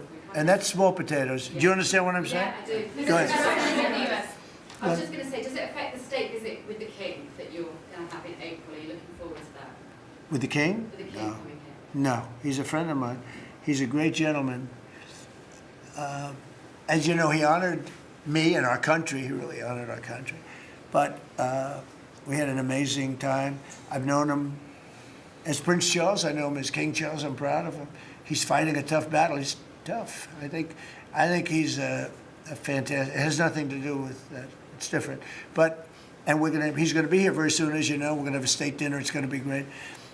But I was very disappointed when the Prime Minister said, I won't be able to. It started with the island that the indigenous have claimed away from your country. And for some reason, you went for it. And all of a sudden, indigenous people that never saw the place, they never saw it. He was afraid that we would do something to insult, because he's a liberal. That's the way they think. And when we needed the island to land that beautiful B-2 bomber, we were told we can't use it. We'd have to fly back to Missouri, which is a 17-hour flight, as opposed to a couple of hours. And I said, you gotta be kidding. Not good. They made a big mistake. Mr. President, is the Friday deadline for Iran, is that pushed back now, or, and if not? I don't know when yet. is the Senate I don't know. decided yet? Mr. Witkoff and JD and Jared will tell me whether or not they think it's going along. And if it's not going along, maybe not. And we have a lot of time. You know what? It's a day. In Trump time, a day, you know what it is? That's an eternity.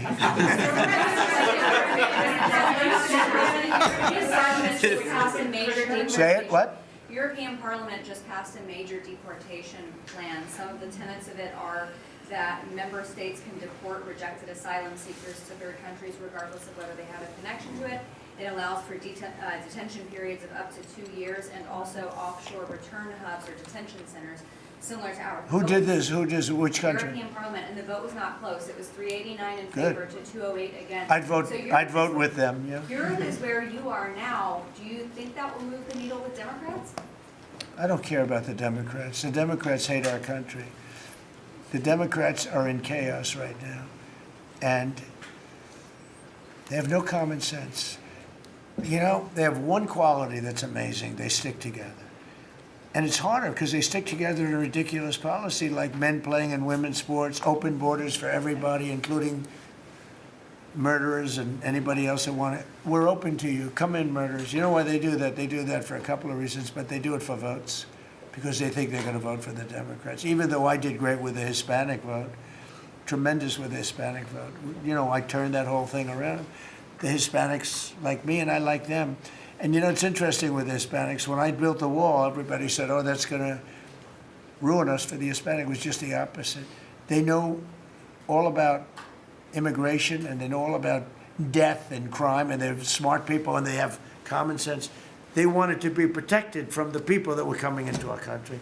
So, you know, I won the election with a very tremendous Hispanic vote, and I think it's higher now than it was then. So, we're a party of common sense.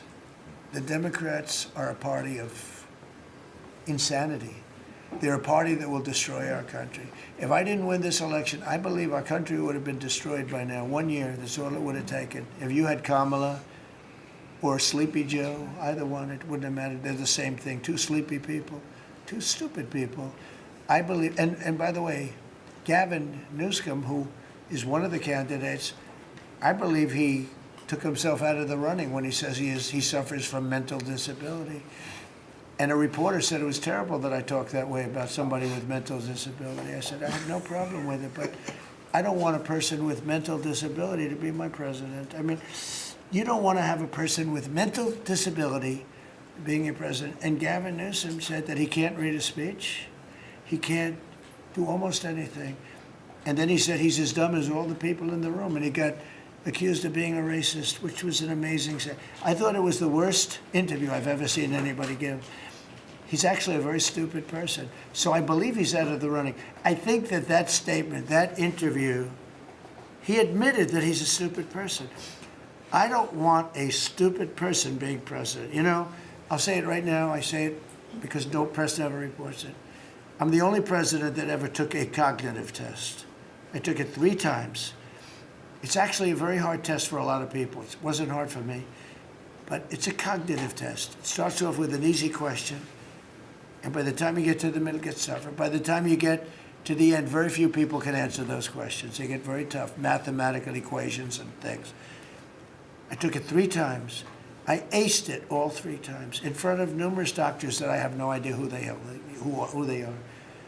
And I was told when I went in, they said, Doc Ronnie told me this. My current doctors, who are fantastic doctors, they said, well, if you take it, you know, it's Walter Reed. It's essentially a public hospital.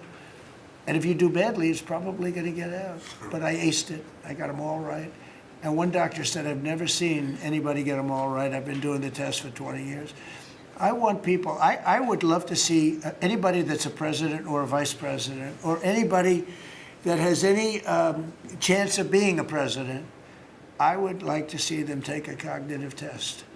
Because we had a man in this office that had no clue what was happening. And let me give you a little secret. He wasn't a smart man 30 years ago. And I'll tell you about President Obama. He wasn't a smart man either. I know all about him. He wasn't a smart man, highly overrated. He was a great divider. And our country can't go through that anymore, can't go through.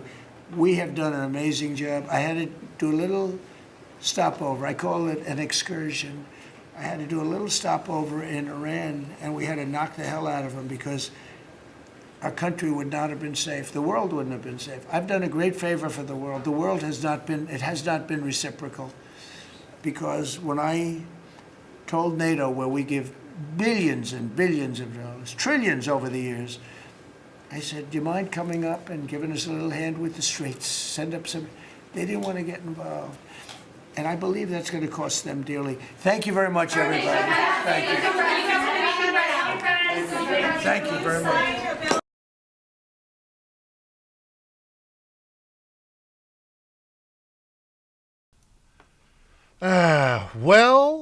Well. Here we go, guys. Hey, good morning. Happy Thursday. One more day, and you'll finish this work week with good spirits, with good news. We are almost a month into this little attack that we have, this little scuffle that we have with Iran. For those of the libtards that keep saying that Iran won the war, I don't know what the hell you've been smoking, what rock you have been living under, but the facts remain. The only thing that they have on us right now is that people still fear the Hormuz Strait, and that's it. But that's going to be taken care of regardless. I can tell you that this president does not fear the terrorist. This president has the cojones that most libtards wish they had, at least 1/8 or 1/10 of it. They doubted him with Venezuela. Boom, done. Now what? They doubted him with the nuclear facility being attacked. Boom, done. Now what? They doubted him with trying to unite the Latin countries. Boom, done. Now what? What do you got? Bring something. Give me something. Come on. Feed me, Seymour. Come on, give it to me. Give me something. Tell me something. Tell me something good. Tell me that you love me. Come on, lip tarts. I'm going to go ahead and give you a chance. All right? Give you a chance. Here we go. Here we go. What is my ethnicity? Now, you know, there's a guy that comes into my chat sometimes, and he tries to teach me my native history. He tries to tell me that us Mayans were not in Honduras.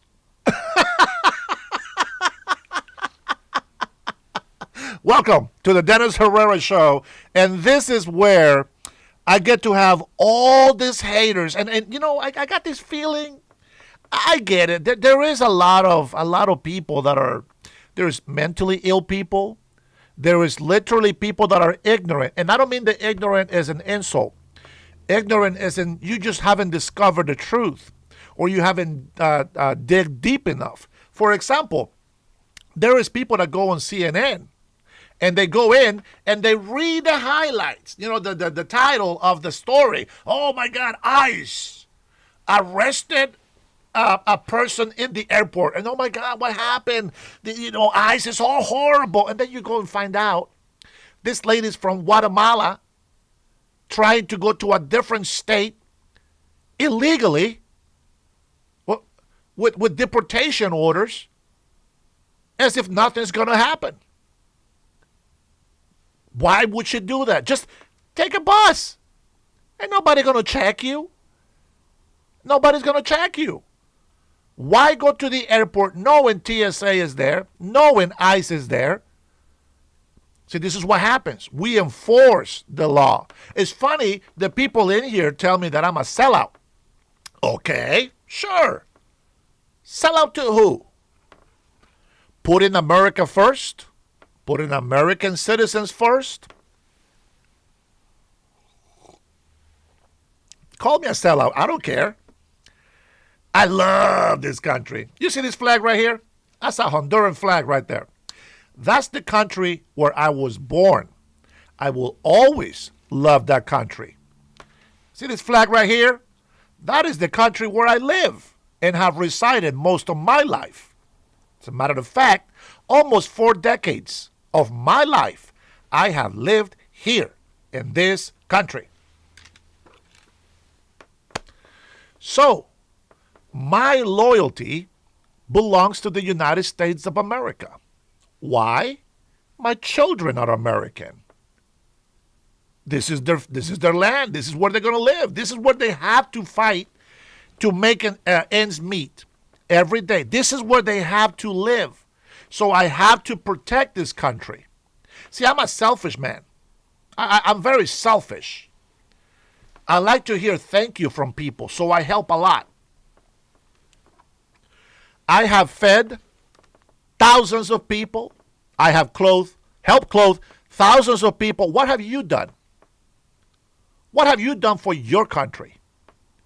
See, I believe that this country is so great because us as citizens, as you call yourself, you want to be, a human rights person. Okay, let's get it. Let's come together. Here we go. Let's do it together. How do we do that? Well, first of all, you stop illegal immigrants from coming into this country. Rule number 1, respect the law. Why? Because if you don't respect the law, then you're going to be a felon. How do you become a felon? By working in this country illegally without a permit. How do you add another felony to that? By getting deported and coming back illegally again. That's 2 felonies. Up to 10 years in jail and banned completely from this country. When you use somebody else's papers or fake information, that's another felony. And you can be in jail for 20 years and then get deported and banned from this country completely. So why don't you do those people that you care so much about and go to their country? Help them out. Help them out. President Trump is not a felon. Well, yeah, okay, technically he is, by the word felon. But he didn't commit any felonies. Do you know what the word felon means? Do you guys even know what that is? See, committing a felony is not the same as being a felon. Why don't you go look it up? Why don't you go look up and see what does the word felon mean? If you don't know, you know what? That's okay. It means that you went to jail. That is the title that you get. But if you commit felonies, that's a type of different felony. So you're going to be a prisoner because you committed felonies. President Trump was acquitted of everything. But he did go to jail. So technically he's a felon. Shoot, I'm a felon. I spent the night in jail one night when I was like 19 years old. I didn't know what was happening, but I got released the next day. It was a misunderstanding. But nonetheless, I would still have the felon title, but I have no felonies on my record. Again, if you want to protect the human rights for migrants and the world, you go to their country. Help them out. You know, if the migrants were so great that they were coming to this country to make this country so good, to build the United States of America under the backs of those great illegal immigrants, send them back to their country. Their country is shit. Why take the good, hard-working people from third world countries? Let them have something. Let them have these great workers. Let's go. Let them have the great workers. Make Mexico great again. Make Honduras great again. I'm here. They are here illegally. They can go back to the country and show the world the kind of hard workers that they are. Show the world that you can make a difference in your country. That's what I want to hear. That's what I want to see. Oh, man. Welcome to the yapping. Hey, thank you, Peter. Thank you, Peter. What you got? Give me something, Peter. Give me something. Go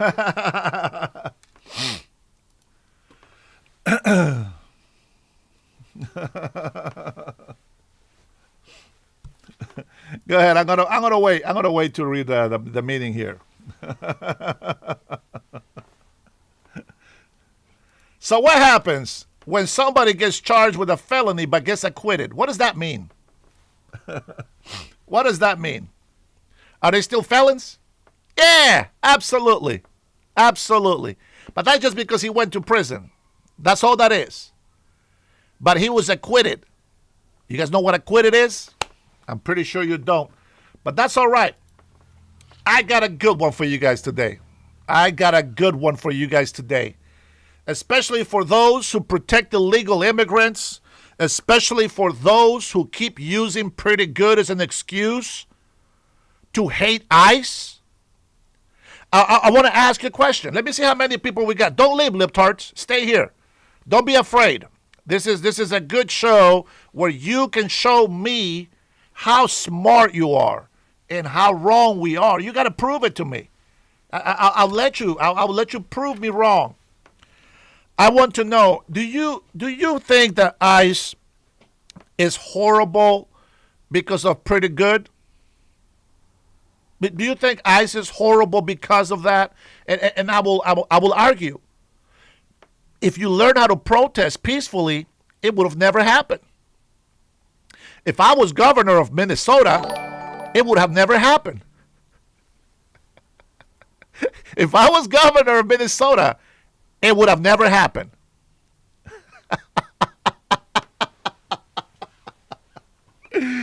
Cutting edge, brother. Good morning, man. Good morning. Oh, there's a lot of Transtevia, but I wanna. Come on, don't run away. Don't run away.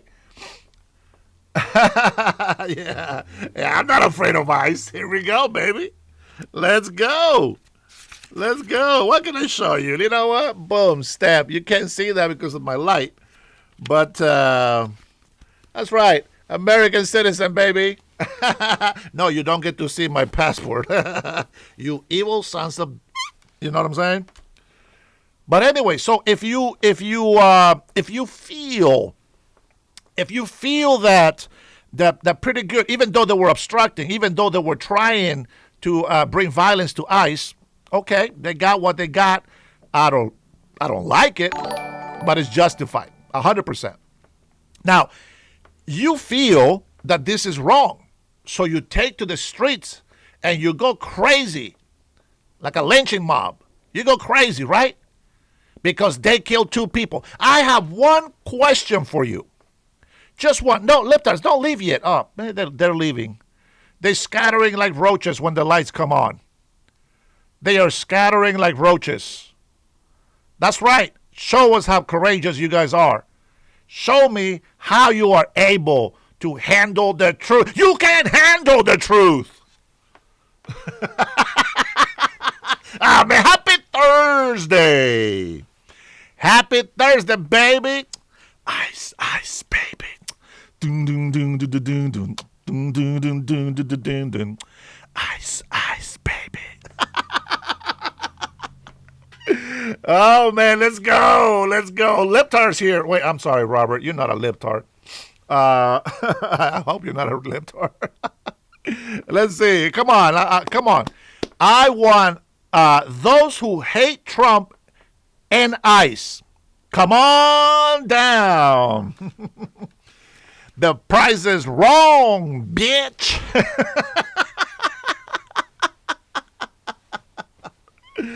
Oh, man. Isn't that crazy, though? If I would have been president, I mean, if I would have been, I'm giving you sarcasm. If I was a governor in Minnesota, those 2 people will still be alive. It would have never happened. It would have never been bad. 2 people. Just 2 people. He says, that's enough. I get you. I'm with you. All right. Stand up. Now, here's the thing. And this is where you guys just poop all over your pants. You ready for the truth? You can't handle the truth.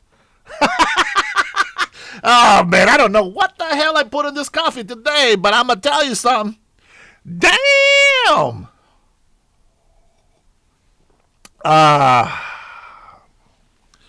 You guys are in for a treat. Not the libtards, because they never leer. But for all of you guys who are patriots, that stand for America first, who stand for the truth, let me tell you something. These guys, check this out.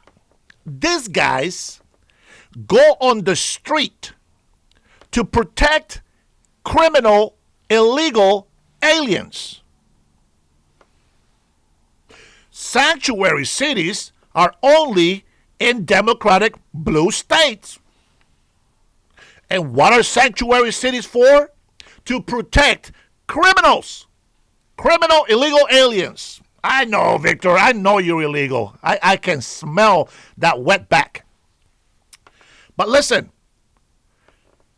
they complain about ICE doing their job, deporting a couple of million. Well, self-deported 3 million, fantastic. They got money, they got a free ticket, go back to their country. And they have deported, I haven't even checked on the number, but they have deported, maybe 800,000, all right, on their own. Here's what's fantastic, that when you learn the truth, once you see the truth, you cannot unsee it anymore. You see, the way that the leftists live, and some rhinos, right, because there's a lot of fake Republicans out there. Now, that is the problem, that they identify as a party.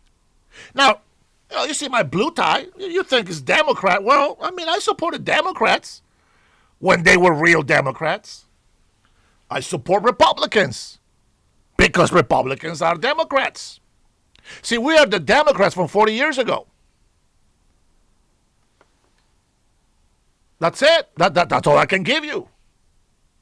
I represent both parties, but only one of them I will take a sponsorship from. That's how it works. That's how it works. But getting to my point, they go and protest. Check this out. They go and protest, which I believe is the minority of the stupid Americans. Is the minority that are stupid Americans. And most of them are illegal immigrants. Most of them are actual criminal illegal aliens. And everybody on the Democratic side is torching ICE.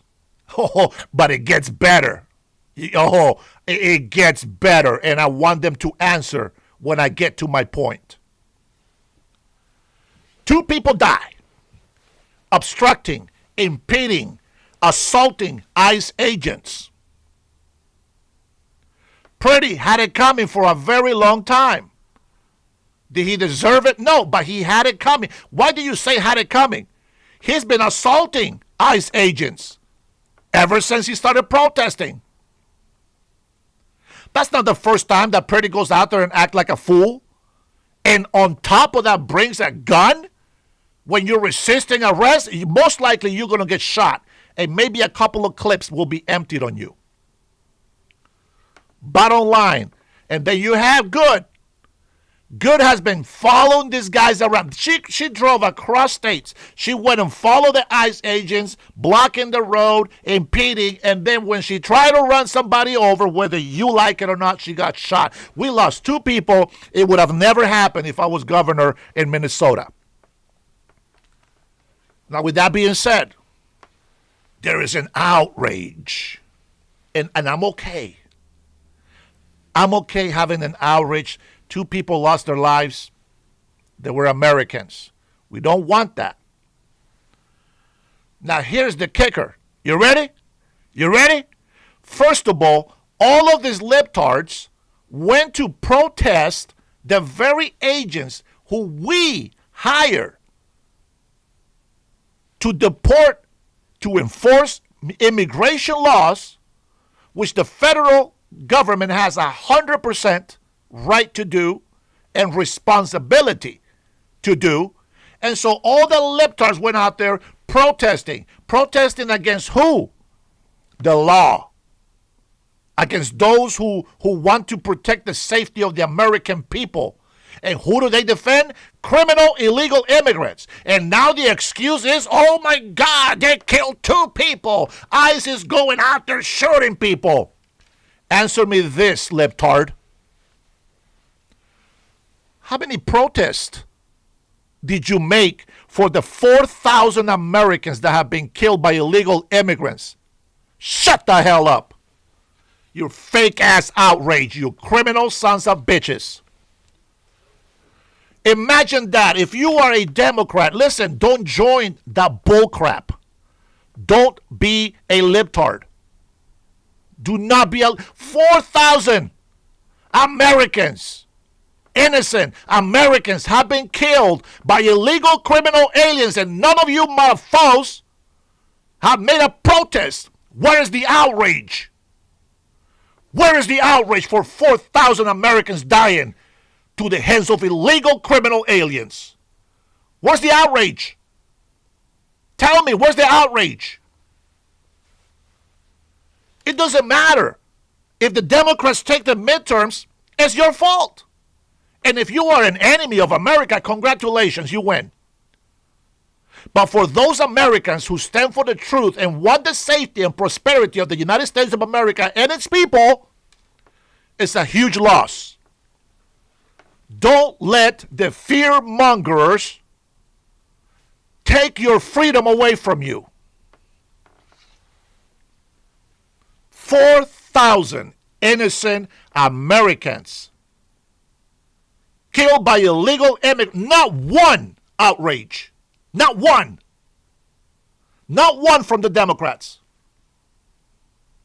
When President Trump asked, should we put Americans first as the government? Should we put Americans first before illegal immigrants? Not one Democrat stood up for that. They don't give a crap about you. You got AOC saying that we have to suffer more because we're not supporting their shutdown, because we're not supporting illegal immigrants. We got to suffer more.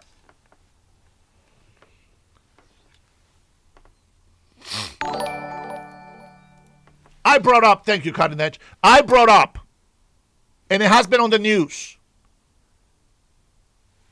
a high school student shot by an illegal immigrant. No outrage against illegal criminal aliens in this country. None.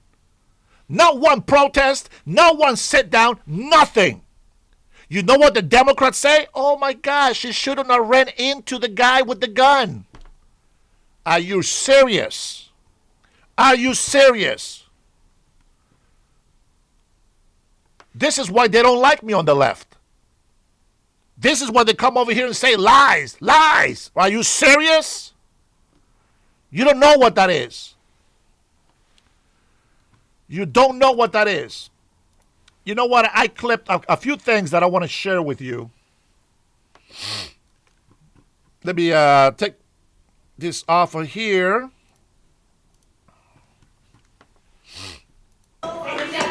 No, we're done with that. I want to share a couple of articles from my Facebook account.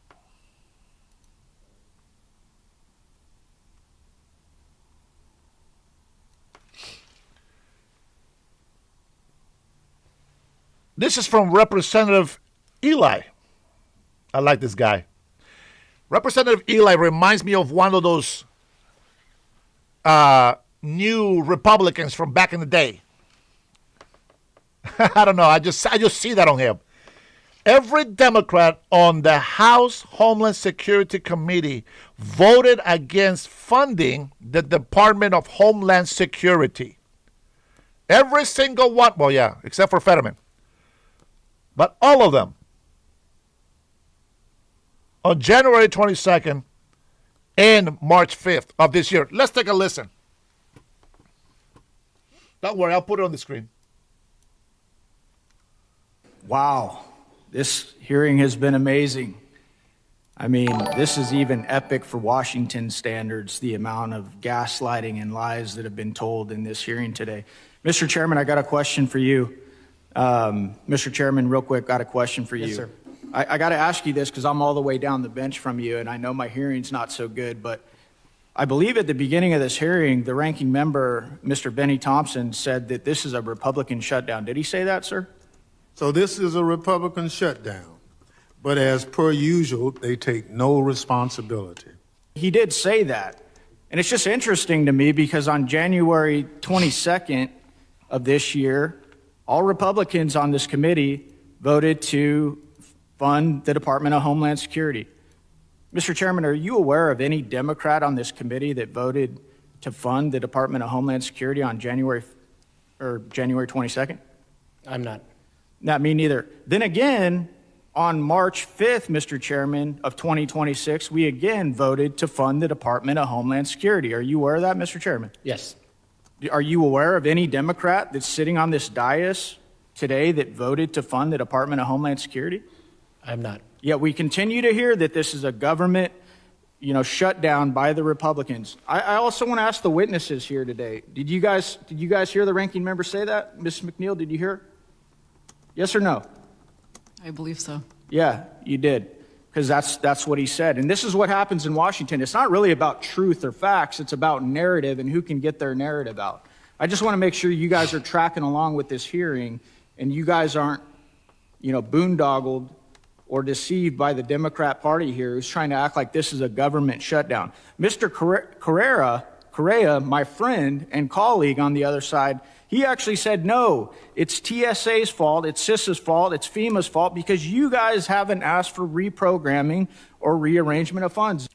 Have you asked DHS leadership for existing ICE and CBP funds to be reprogrammed to your employees? The answer is no. Did you know it wasn't your fault that your employees aren't getting paid because you haven't asked for the rearrangement of federal funds? I was unaware of that fact, sir. What about you, Ms. Barton? Were you aware of that? I was also unaware. What'd that make you guys think when you heard my friend, Mr. Correa, say that it's your fault because you haven't asked for the rearrangement of federal funds? It's not them. It's not that they keep voting against the Department of Homeland Security. It's actually your fault. again, I had my staff check into this just to make sure not one single Democrat in this committee voted to fund the Department of Homeland Security. My colleague, Mr. Goldman, he said Republicans have voted not to fund TSA multiple times. The problem is that it is the Republicans who have voted down TSA funding over and over and over again. Did you guys hear that? Admiral, did you hear that? Yes, sir. What'd you think of that, Admiral? I mean, you're probably tracking this. Your people aren't getting paid. They just lied to your face, saying Republicans have voted against over and over and over again. Ain't that right? That is crazy to see them lie to your face, and you still sit here and tell me that I'm lying. Wow. Is that correct? Our people are not getting paid. Our civilians are at least 3 paychecks without pay. Yes, sir. Are you able to see through this, sir? I mean, you're speaking on behalf of your folks that aren't getting paid. Are you able to see through that?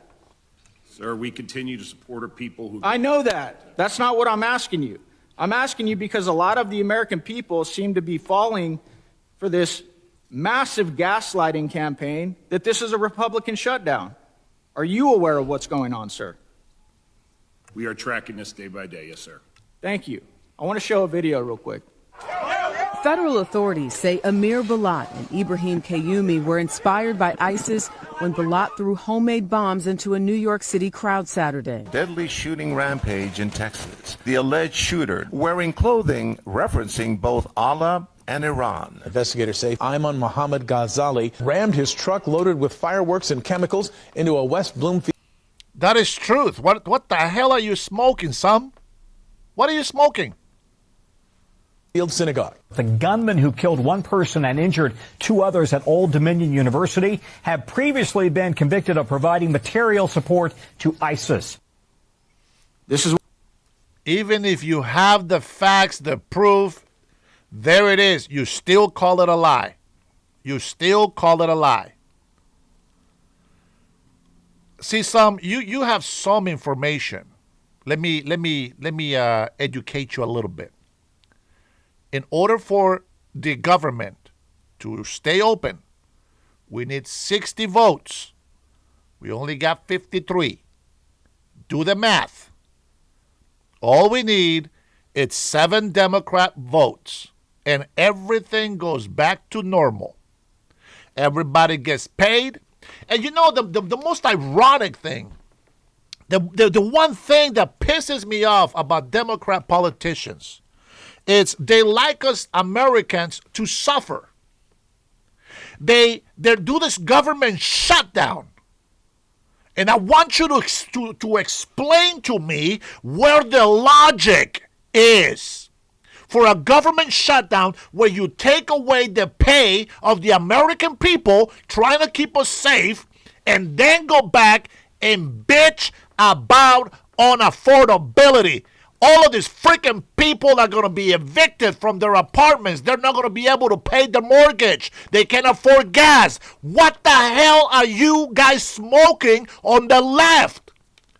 You complain about unaffordability and you tax the shit out of people that are working.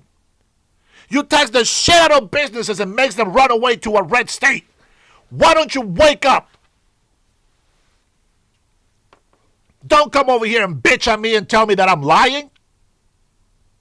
You've been whining and bitching and complaining about everything Trump has been doing. You have been complaining about this war thing that you don't know anything about.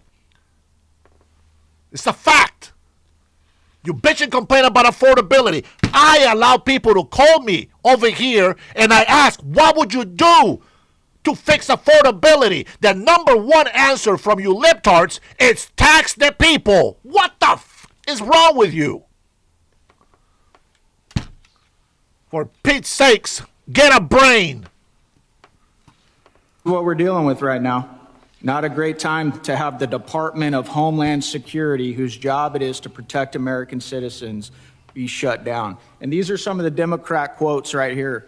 Senate Minority Leader Chuck Schumer, we shouldn't shut the government down over disputes. He said that in 2018, Senator Mark Kelly in 23. A government shutdown would have serious impacts. Airports could have major delays. We can't let any of that happen.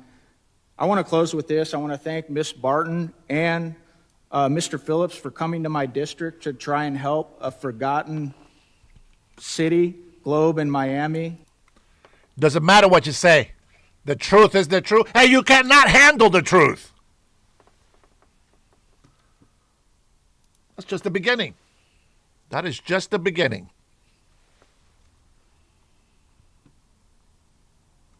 Abolish the Constitution. Well. Oh, I got some messages for you today.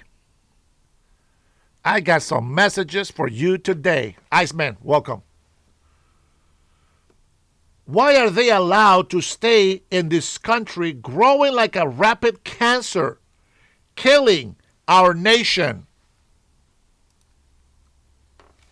What we as Muslims want to implement here in the United States, we believe the Constitution should be replaced by the Quran. First move that I will do, I will abolish the Constitution and I will establish the only logical and rational Constitution, which is the Quran. Look at that. I am misinformed. Why don't you listen from their own mouth? I give you proof.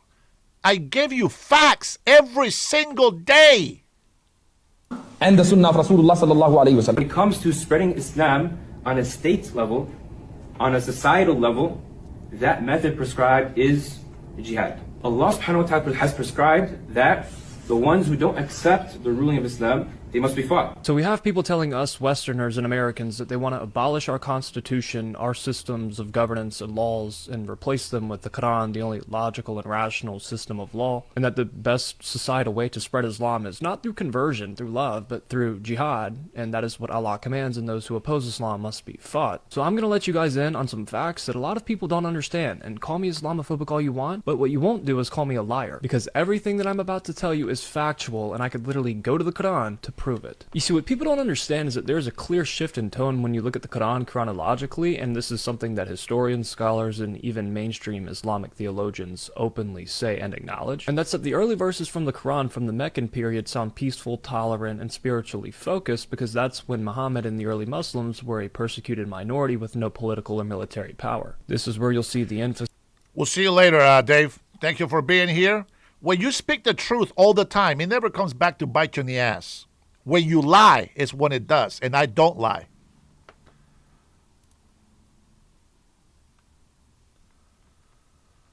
You want to respect the Constitution. Because if we don't stand up for enforcing the law, then what the left is trying to do, and oh, by the way, this whole thing about sanctuary cities, the sanctuary states, unconstitutional. Because in essence, what you're doing is you're harboring people that have broken the law. Let's go back once again. Title 18, United States Code 1325, unauthorized entry into the United States of America is a federal offense. First time misdemeanor, subsequent times after that, felony. And as well, if you're committing crimes on top of that, murder, rape, child rape, pedophilia, assault, all of these different things, then how can you say you're providing sanctuary to these individuals? You are harboring criminals. So again, I can't see why that couldn't fall under RICO for these cities that think they can just continue to do so, and also these organizations and the people that are providing them financial support. Ain't that crazy? This guy must be lying, right? Yeah. You know what, leftists? You can't handle the truth.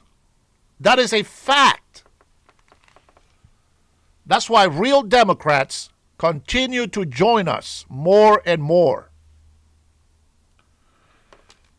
Check this out. Remember this the next time they try to make you feel bad for speaking the truth. Remember those clowns right there? You remember these clowns? What's going on, Dirty? I see you, baby. I see you. No, there's no mods today. I want these libtards to hear the truth. And I don't want to hear excuses from them. Yeah, exactly. They don't want to hear the truth, Cotting. And thanks for the super. It happens every time. Every time that I want them to give me some facts, some truth, they just lie about it. The zinc roofer, you come in here. Let me tell you something. I will give you a day to change the way you talk in my chat. If not, I'll just get rid of you permanently. That way you don't have to be burdened by my voice. Okay, Kila, they don't want the facts. They don't want the facts. You guys don't. They just can't handle the facts. And no need to call. You're right here. I got proof. But you know what? You libtards have tried to suppress our freedom of speech.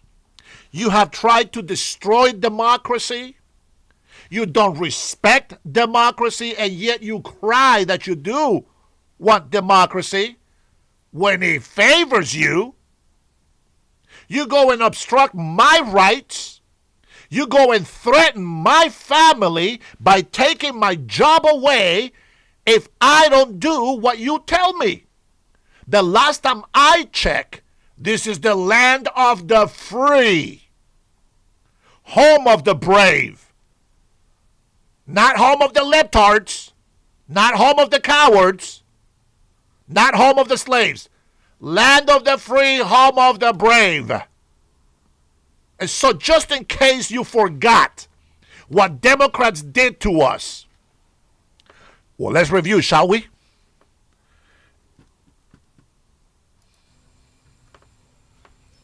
Vaccinate.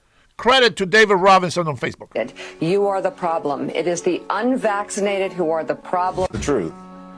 Maybe they should be shamed. Or the unvaccinated.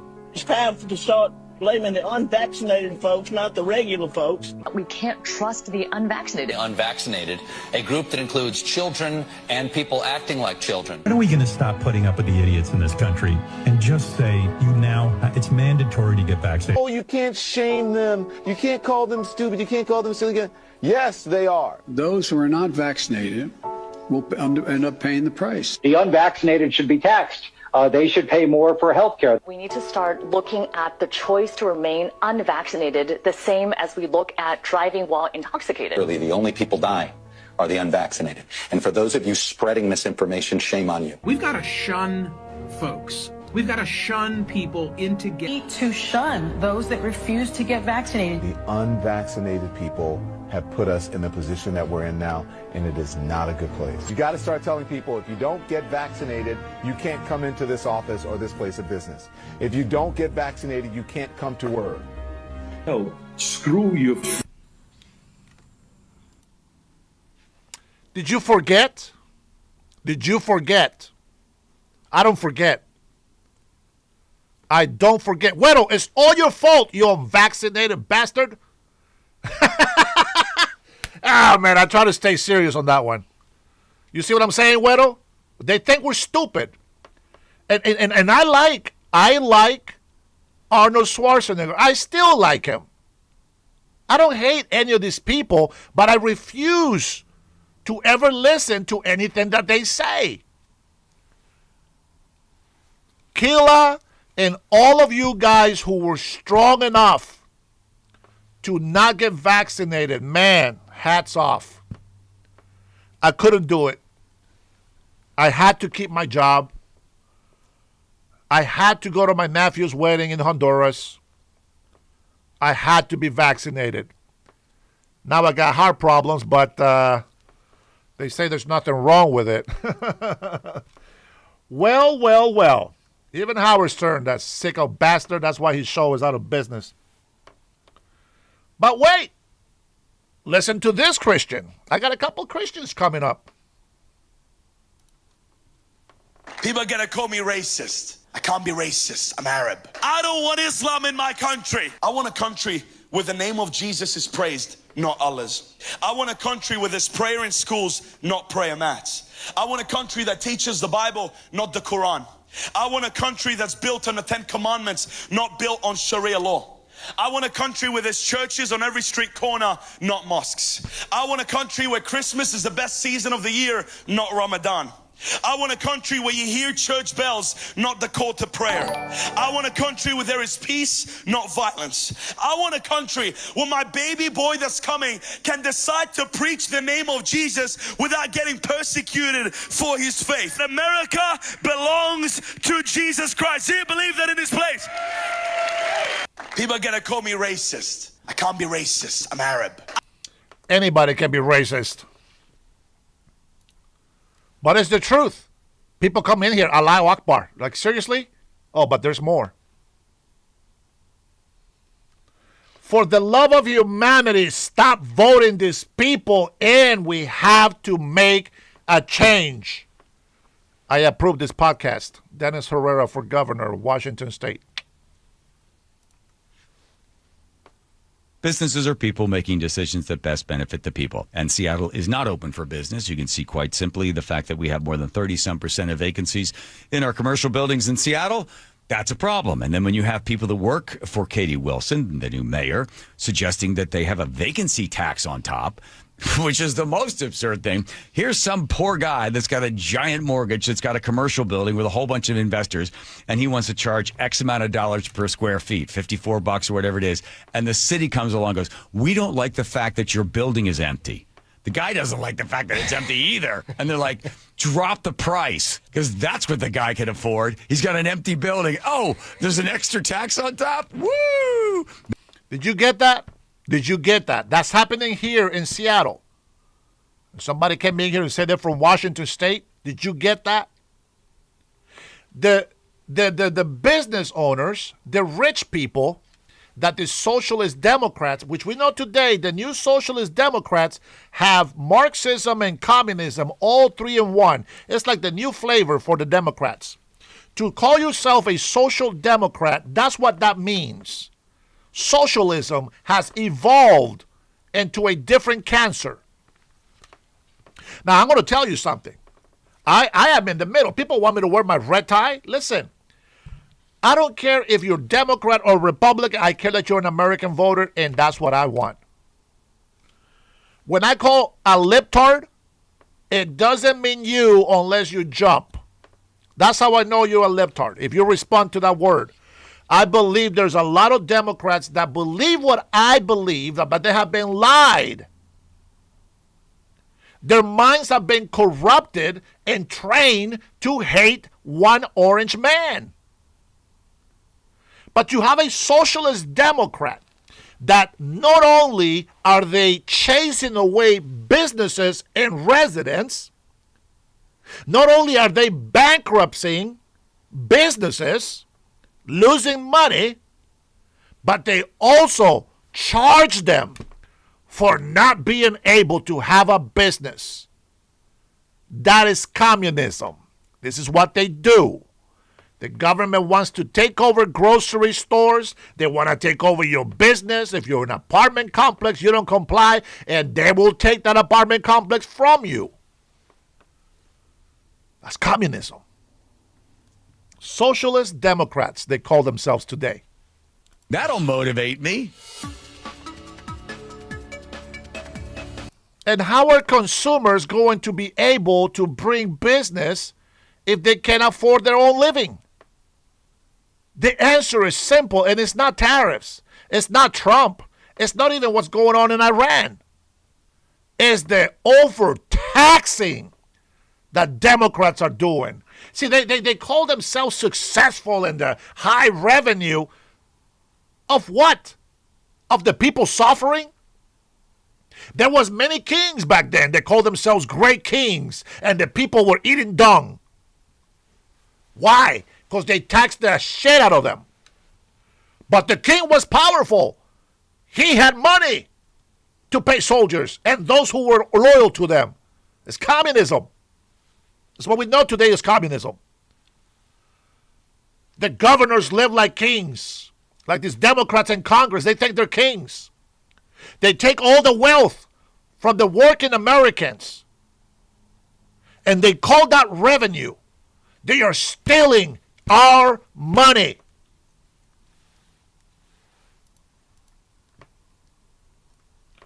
This young lady right here, amazing. Amazing. She speaks the truth. Christians shouldn't get involved in politics. Well, guess who's getting involved in politics now? The Muslims are very happy to get involved in politics. You have Islamists that are opening up schools, indoctrinating children from a young age in Sharia law to hate the infidel, and yet you compare that to most Christian parents today saying, oh, I don't want to push Christianity on my children. I'm just going to let them figure it out for themselves, not training up their children in the ways of the Lord. You have Muslims that are more proud about their leader, Muhammad, who they believe is the most perfect man, then most Christians are proud of Jesus Christ. The problem is Christians, and it's time for us to stop being ashamed of Jesus Christ, stop being ashamed of the Word of God, stop letting them push us out of politics, keep the Bible on the sidelines. It's time to wake up and realize the Bible is the answer, and the Bible is the greatest basis of morality for a nation. I want to see Christianity rule my nation, because I do believe that Christianity is the greatest moral framework for a nation. It's time for you to stop being ashamed of your God, stop being ashamed of Christianity, and stop being ashamed of Jesus Christ. Discrimination? Excuse me? This is a land of law and order. We have laws. No illegal immigrant. No illegal immigrant. You want to? Let's compare Christianity. She just did a very good job. Compare Christianity against Muslims. Notice that we never say much about Buddhists or anybody else. But Muslims believe that the Sharia law is above American law. And you retards that believe that illegal immigration is okay, you are going to be living on the Sharia law, which would be a lot worse for you. But the people like us that have common sense, we don't want neither one of them. We don't want the crazy Muslims with the Sharia law, and we don't want illegal immigrants in here which will break more laws because they will always be on the run.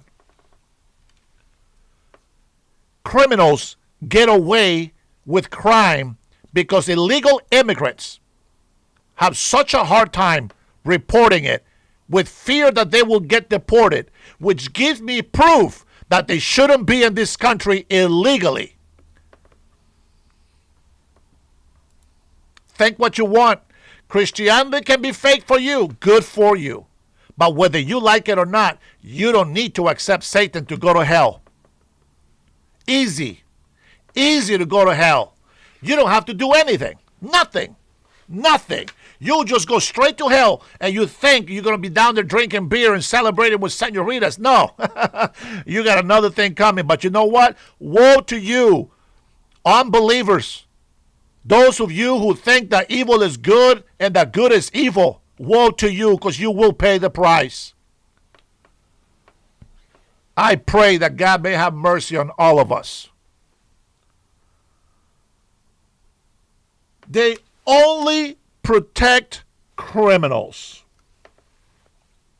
Sheridan's killer has been hiding in Chicago, a city that gleefully has become a sanctuary for illegal aliens, criminal shoplifters, and now cold-blooded murderers for nearly 3 years. Just today, the mayor of Chicago debuted a garbage truck with the large words in all caps, "Abolish ICE." Ms. Vaughn, do sanctuary policies make American communities safer, or do they enable illegal alien criminals? They only protect criminal aliens. They do not make our cities safer. It is the fundamental duty of government to protect its citizens. And yet this tragic scenario is repeating itself in sanctuary jurisdictions again and again. And there she is. Sheridan Gorman, killed by an illegal immigrant, thanks to sanctuary cities and stupid-ass libtards that support illegal immigration. Think about it. 4,001 Americans have been killed by criminal illegal immigrants. Countries that have allowed for Muslims by the hundreds of thousands have seen quadruple numbers when it comes to gang rapes. Do you know why they do that? Do you know why Islam, the Muslims do that, these terrorist ones? There's good Muslims, I believe that. They're ignorant for following a fake religion, but despite, they're peaceful. But there's people that are not, these Muslims that are not peaceful. Do you know why they rape women? Why do you think they come to the Western civilization and rape women? What do you think that is? Huh? Why do you think that they do that? Well, let me tell you. Because they're attractive. They're showing too much skin. And you know what the reason, what their excuse is, and they don't get held accountable for it? It's the women's fault. That's right. It is the women's fault that these pigs rape them. When in this country have we agreed that if a woman is showing too much skin or is attractive or is beautiful, that it's okay to commit this crime against them? Yeah, you're delusional, Hammer. You are an idiot. You are the only one that I had to kick today. I just don't have time for your bullshit. Go drink another beer, bro. Go drink another beer. See if that makes you happy. But that's crazy. There is no outrage when actual innocent people get killed. CNN, all the libtards are over there chanting and rooting for the regime of Iran when they killed 30,000 plus of their own people. Till this day, they're still hanging people. And they decide, oh, that's a good thing. Laugh and mock Trump. The guy that said that's enough. This is the straw that broke the camel's back, and now we're on your ass, and we're going to bum the shit out of you. Promise made, promise kept. We didn't start the war, but we're not going to take it anymore.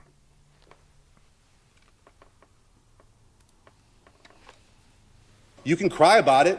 You can whine about it. You lost an election over it. The White House has dealt with you in good faith. You want to prolong this until you get another incident. While your activists are on the street confronting ICE agents in sanctuary jurisdictions, hoping they get some viral moment, it's like we're done with that. Okay, we're done with it. Your NGO networks, I know they're still active, they're still doing their thing, but the truth is, all of the incidents that you can really count on, that you can point to, that any confrontation happened with ICE agents are in sanctuary jurisdictions where they don't respond to 911 calls for ICE agents. They don't cooperate with ICE agents. It's very easy for an ICE agent to show up at a penitentiary or a jail or prison and get somebody and deport them. What's harder to do is when they show up in a community and they have to go get somebody out of a house with more people. And they know that is exactly the dynamic. So I guess the question is, have you ever seen anything like this? The lack of good faith. This is really about, and I just want to be clear, this isn't about some reform. This is their final stand in opposition to the will of the American people who voted for deportations. You can cry about it. You can whine about it. You lost an election. You see how that works? Common sense just doesn't exist on the mind of a libtard. And a lot of people out there that are having some mental illnesses, they just go along with it.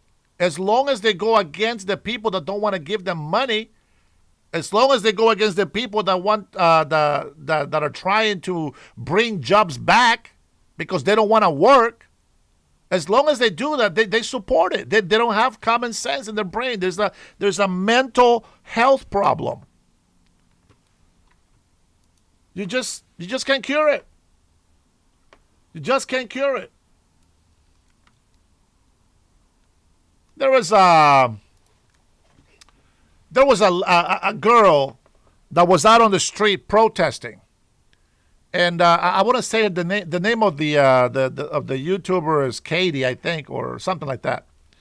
She's blonde, got curly hair, and she's out there. And when the girl who is looking like a crazy person, when she can't answer honestly, she says, I feel threatened by you now. You got to leave.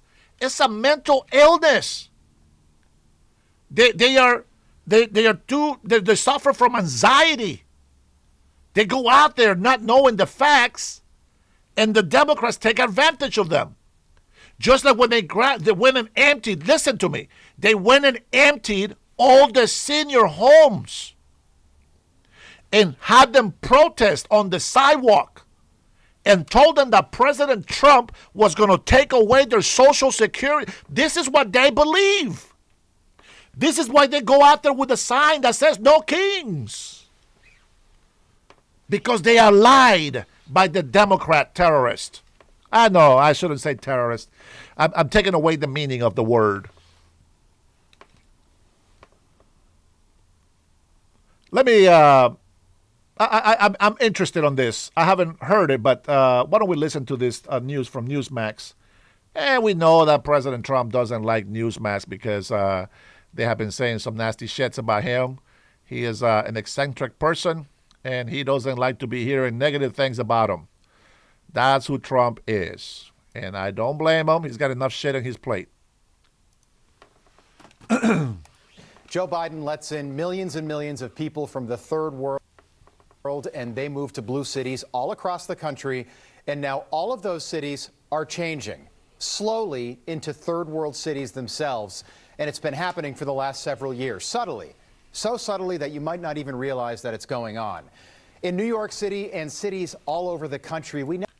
Doug, yes. Caitlin? Yeah, Caitlin Bennett. That's the one, I believe. Now have bike lanes on the streets and city bikes set up all over different cities. Bike lanes taking up lanes that were meant for cars and trucks. This is going to be great, Democrats told us for years.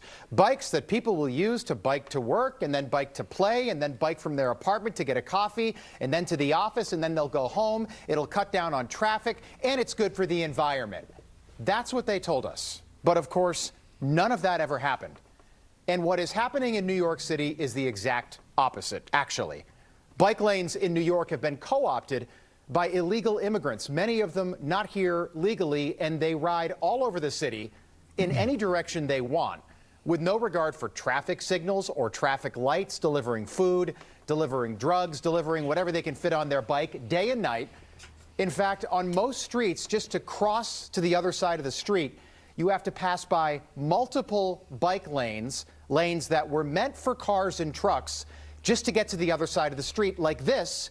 This was today here in New York City. So just to cross the street, bike lane right here, parking, 3 lanes of traffic for cars and trucks and anything else in New York City, and then another bus lane, which bikes go down, and then more parking. Before Democrats, this was all for cars and trucks. Now it's for everything else. You think that might have something to do with the congestion? By the way, I had the light, and it was dangerous, and that's middle of the day. Okay, this is going to be fun, Democrats told us. It's not fun. And parts of New York City, Chicago. Hey, let's stop blaming the Democrats, guys. Hey, Crazy Vet for Democracy, thanks for visiting. Get the hell out, man. Go have another beer. Chillax. Don't come over here and defending something that you don't know.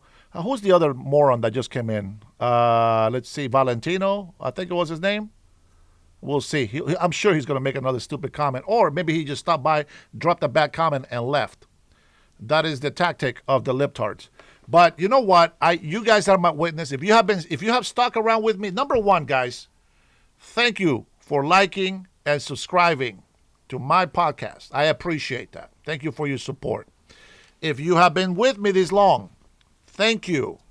You are my witnesses that everything that I say on my show has facts, has proof, and it doesn't matter how much truth I lay on these people. They never leer because they graduated. Actually, they're dropouts from the Leering Center. That's why they have no common sense. If they would have graduated from the Leering Center, they would have maybe just leered something, but they didn't. Chicago, Los Angeles, San Francisco, Philadelphia, Boston now look like downtown Mogadishu. They now look like third world cities. Maybe you've seen them in movies, in documentaries. You know what I'm talking about. Rickshaws all over the place, vendors in the streets, disorder, crime, violence. New York City, literally right outside where I am sitting right now, looks more like Mogadishu or Bangladesh than it does the most important city in the world. It looks more like this.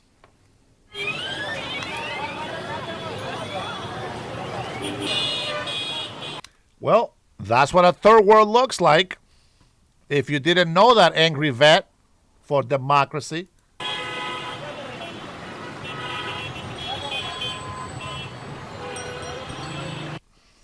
That was Dhaka, the largest city in Bangladesh and one of the largest Muslim cities in the world. And that is everyday life right there in the third world.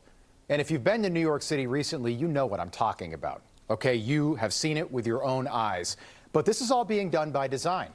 Zohran Mandami is the city's first ever Muslim mayor, and Zohran grew up in Uganda, which is in Africa.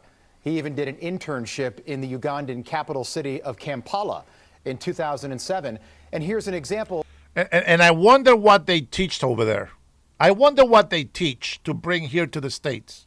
Of what the streets in downtown Kampala look like today.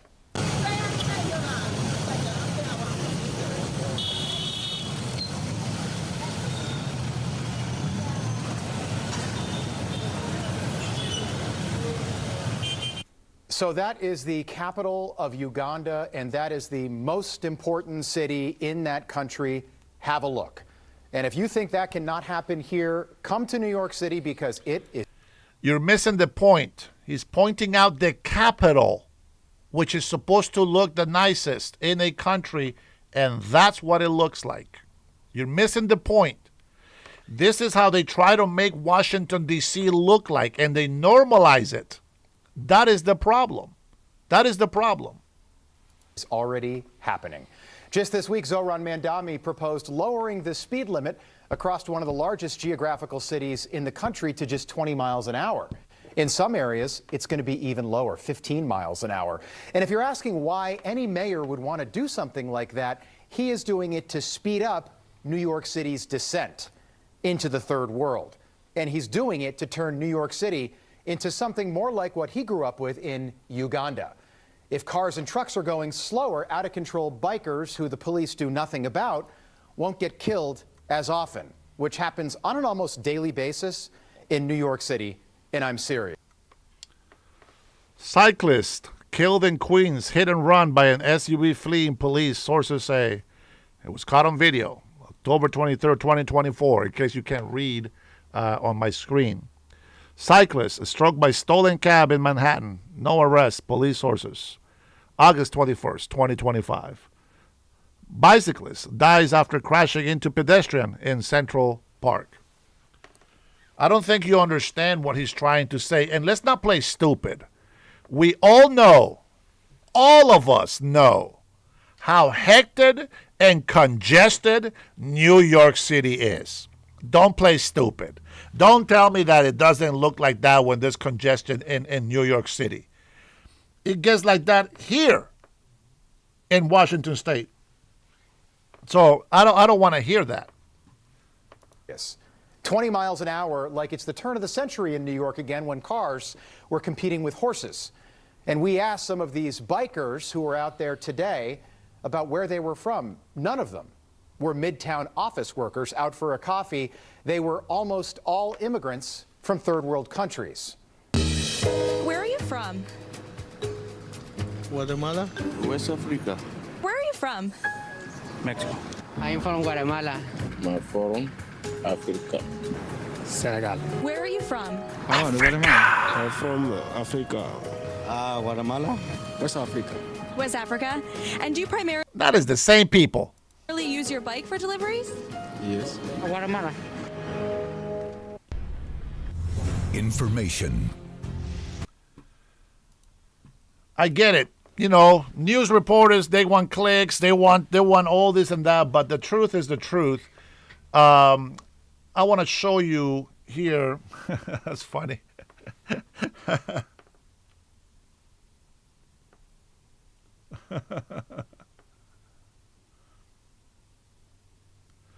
Somebody called me from this number that says White House. Oh, what if it was? No, I don't think it's the White House. Maybe President Trump's trying to reach out. President Trump, if you're watching this show, please leave me a voicemail so that I can assure that it is you, and I will call you back, sir, as soon as I finish the Dennis Herrera show. All right, fantastic. Here we go. Why don't we bring in my good friend? Oh, man. I misspelled this title on here, but it's okay. We'll ignore that.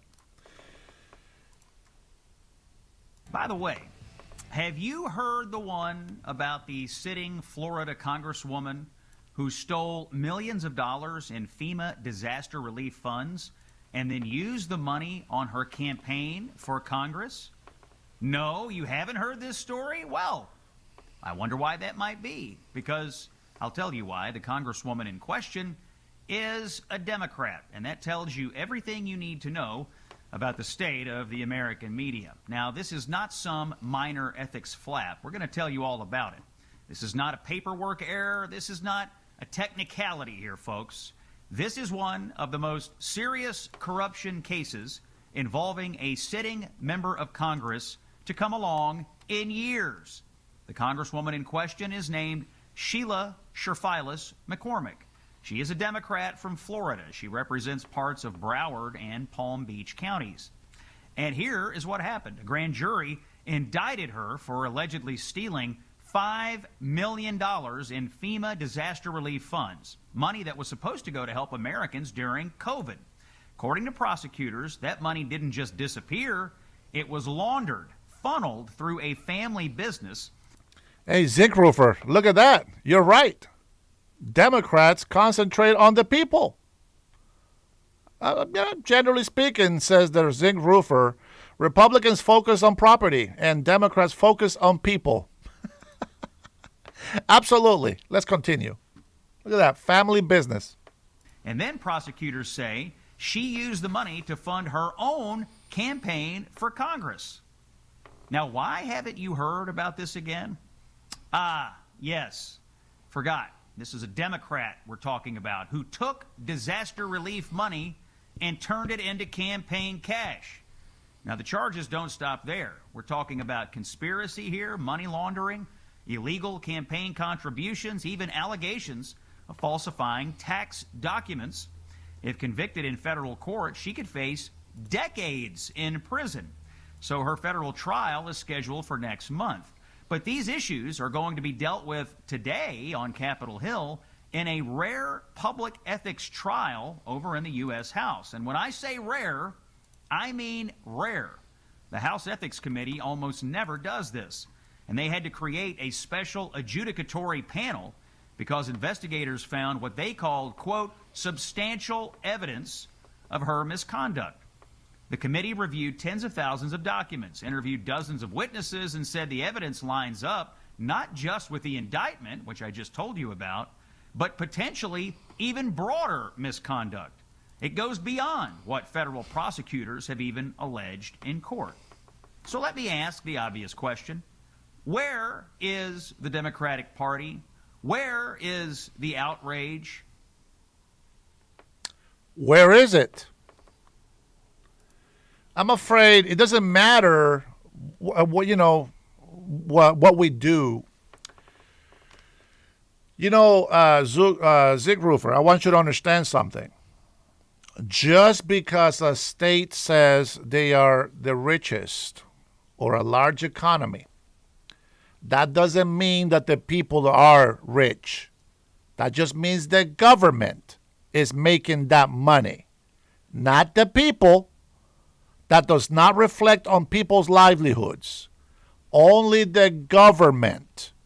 Capiche? How about a tribute to Chuck Norris?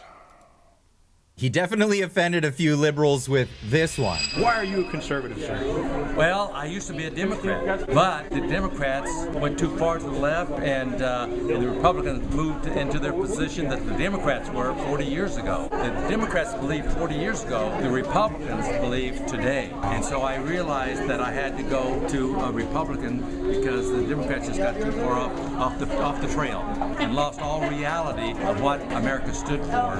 And so I realized that Republicans at this point in time are more focused on what is best for America than what the Democrats are. Oh, that's right. The zinc roofer is for the people. He's a Democrat. Yeah, okay. So what I'm saying is that even though you think, and I'm glad, you know what? I'm so glad that people just know how to get the Dennis out of this Dennis Herrera show. Let me tell you something. First of all, define rich. You got to define to me what rich is. Here we go. Story time. I've been to Samoa. Samoa. Hold on. Let me give you some numbers. Let's see. Samoa's poverty line rate. Poverty line. Let's take a look.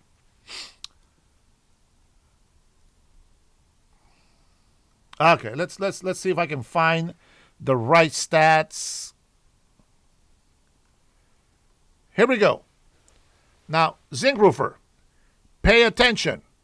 I'm going to answer your question, but first you have to tell me what do you think means richest. Listen to what I'm going to read to you.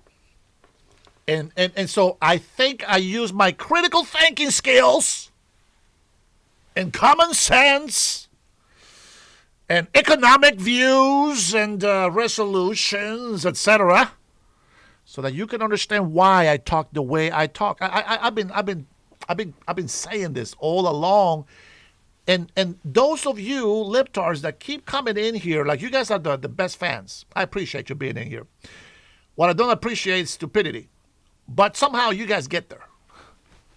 Watch this. Listen to this. Think about your answer, Zinc Roofer. Think about your answer and tell me what you think rich means. Here we go. Based on the 2023 data, okay? 15.2% of Samoa's population lives below the basic needs poverty line. Pay attention. An improvement from previous years. Wow. The poverty line is defined by 2023's threshold of 81.23 tala per person per week, meaning they don't make that much money to cover food and essential non-food items. Additionally, around 24.9% of the population experience multidimensional poverty. Pay attention.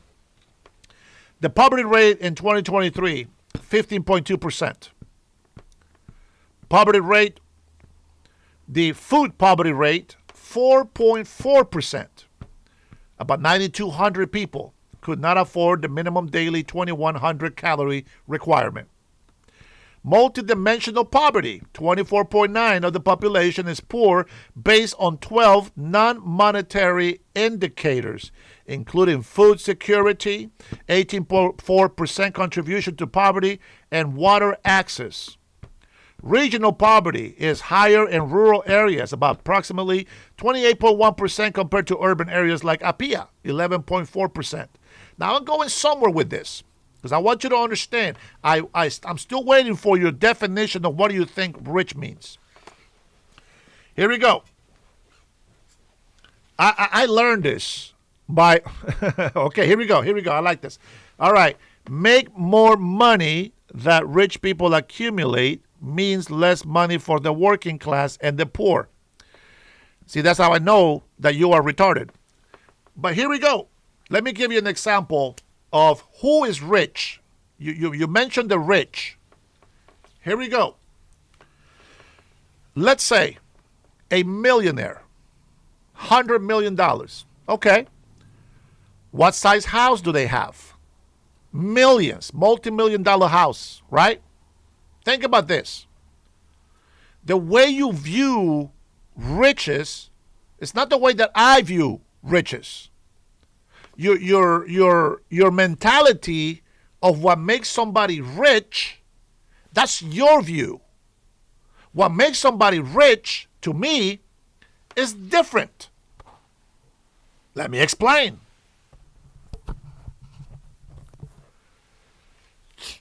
You have a luxury tax, you got a business tax, you had a gains tax, you got an excise tax.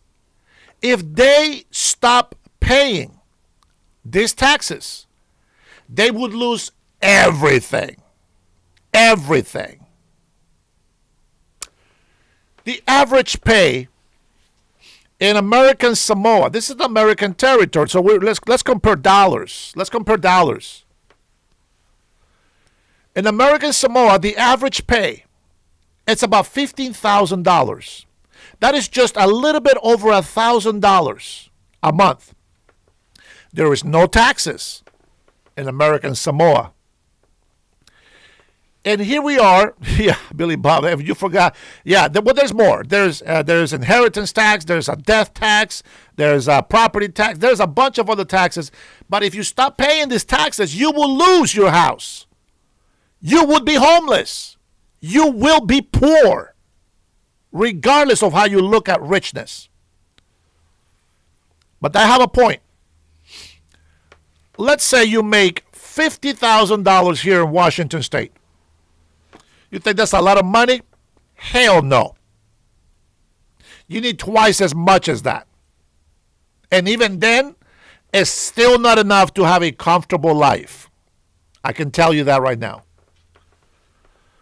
So if you're making $15,000 in American Samoa, let's take a look and see who the rich person is. Let's take a look. Well, let's say you're middle class and you make $150,000 a year. David Blackburn, listen, old man, I understand that your brain is not what it used to, which was really nothing before you came on my show. But if you don't understand, it's okay. Move along. This is for people that still have some brain power left. You got $150,000 a year. Good job. You're middle class. And then you buy a house. You buy a house for $600,000. Nowadays, it's almost like $1 million. You have a 30 years or 15-year mortgage. You work your ass off. You pay it off. You pay the house. The house is yours.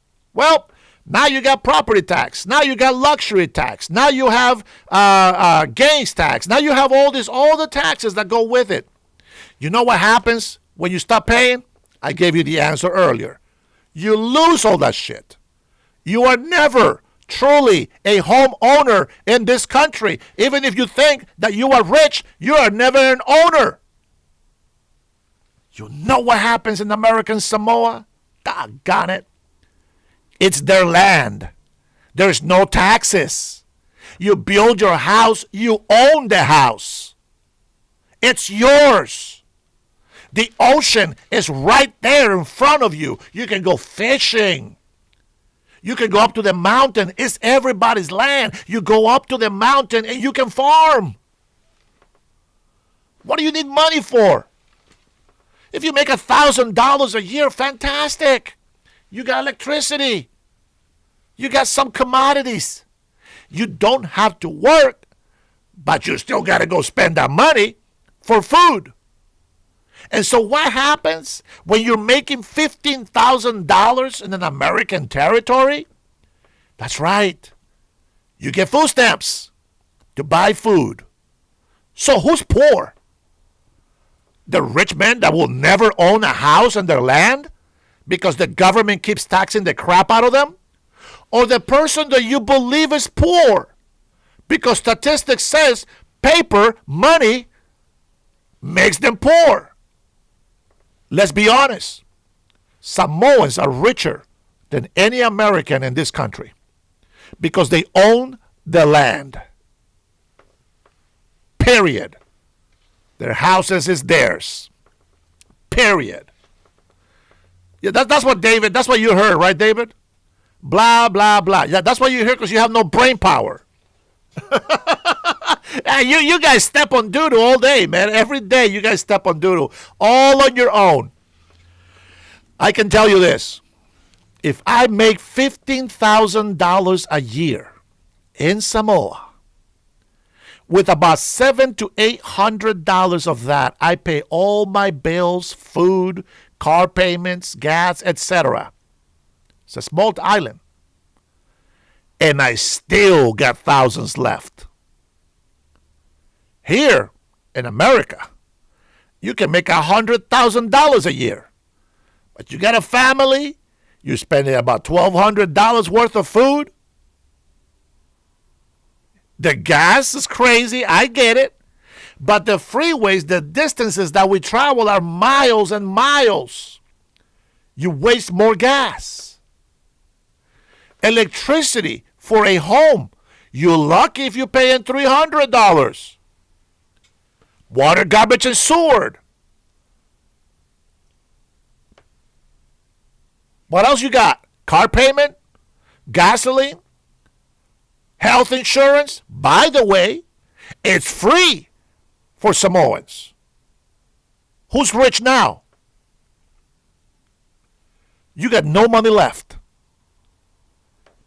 Making a lot more money, more than 10 times what they make. You think you're rich, but you will never own shit if you continue to vote for Democrats. It's a fact. It's a fact. So I'm with Ron DeSantis on this. And I believe if you bought a home, it's yours. I believe in paying taxes.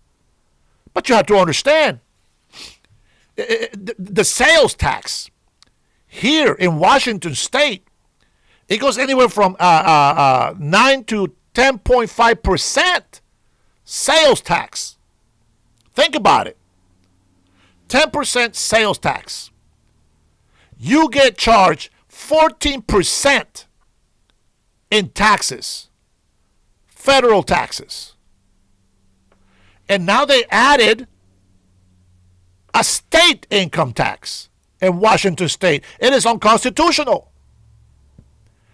Even if I become governor, I cannot reverse that.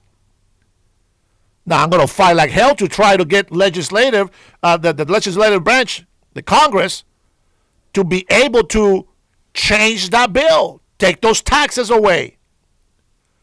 I am going to overlook the budget. That is my job as a governor. It is my responsibility to keep that budget in check. Governor Bob Ferguson here in Washington hasn't done shit to make sure the budget is maintained. He is too much of a socialist Democrat. He prioritizes the LGBTQ community and throws away all the Christian people and everybody else that doesn't agree with their sexual perversion. That's not how it works. Everybody has a freedom, but you got to respect everybody's freedom. You have the freedom of religion. You got the freedom to not believe in religion. That's fine. But you got to respect each other's rights. That's what the governor doesn't have. He's not impartial. He is a leftist, socialist Democrat. If I get sponsored by a Democrat, call me a Democrat because I'll take that sponsorship. If I get sponsored by a Republican, then call me a Republican because that's my sponsorship. But the fact remains, I am not Trump. And if you go against me because it takes millions to run a campaign, think about what you're saying. So you are part of the people that you are trying to get rid of. Think about it. Okay, I'm brainwashed? Okay, sure, whatever. You say tax the rich, and yet you vote them in. Tax the rich, and yet they steal your money. common sense. Not everybody's brain can have that. But I say this, unless you have a better plan than me or than anybody else that is trying to protect this country, the states, the cities, the counties, we're going to lose our country. It is that simple. I don't care what you think about Trump. Tell me what you do. What do you do to make this country better? Ron, your anger is going to get you nowhere. What the hell are you talking about? You can be mad as you want and riled up a little amount of people, and it will influence. If you don't bring people on board with diplomacy, shut the hell up. You don't even know what that is. Hey, David, thank you for stopping by. Get the hell out of my chat, will you? And people trying to have a conversation here. Let the adults talk. Let me see who else wants to join them. We'll see. No hype. I know Team Hype, he always likes to get banned. That white supremacist is trying to go to Mars. Is that right? Are you that inferior? Are you that insecure that you think anybody can tell you I'm supreme and you believe it? How insecure are you, little man? White supremacy doesn't exist. Dewpinder, what's going on? Oh, City, thank you for stopping by. Get the hell out of my chat. Let's see. Oh, damn, that was that many comments? I didn't even know that. Good Lord. Gotta go, folks. Dirty Money, thanks for stopping by, brother. God bless you, man. God bless you guys, man. Banco Chalupa, you're not American. I am more American than you, sucker. When they talk about useful idiots, you and a lot of people in this chat are responsible for all of this chaos that is going on. Is that right, Team Hype? Is that right? All right, Jason. It's that time anyway. Oh, you guys are in trouble, man. You guys are in trouble. It is that time, bro. All right. Now I'm pretty happy that a lot of people actually have common sense. I'm really happy about that. If I am an influencer, man, you are too gullible. If I'm influencing you, you are too gullible. But if you are here and I'm not influencing you and you just have common sense, fantastic. You are the kind of person that I want. Mr. Discuss, you are disgusting. Tony says snitch. I don't give a crap about you, Tony. You know why? Because you're a bitch. I speak the truth. I have no hairs in my tongue, and I will always talk directly. Mr. Discus is being racist, saying that I'm a ladder climber. Oh, man, poor people. You guys are so miserable. TDS is a problem, guys. You need to find some help, seek some assistance. I believe in you. Nah, not really. You told me yesterday that you support gays and lesbians. That's right. What's wrong with that? Ain't nothing wrong with that. What? Big Floyd, what's going on, man? Are you in Washington? I hope you are in Washington. I need to gather patriots here in Washington State, man. It's going to be a big fight. Not physical, but it's going to be a big fight. Duckfish, hey, man, how you been, man? It's been a while. Yeah, thanks for stopping by. Get the hell out. Man, I have a blast, man. I have a blast. I think that with Big Floyd coming in, I think that I should be able to get another emoji out there, and I'm thinking about putting maybe Dwayne The Rock Mullen as the new emoji on here. If you have any ideas, let me know, and I will try to please your demand.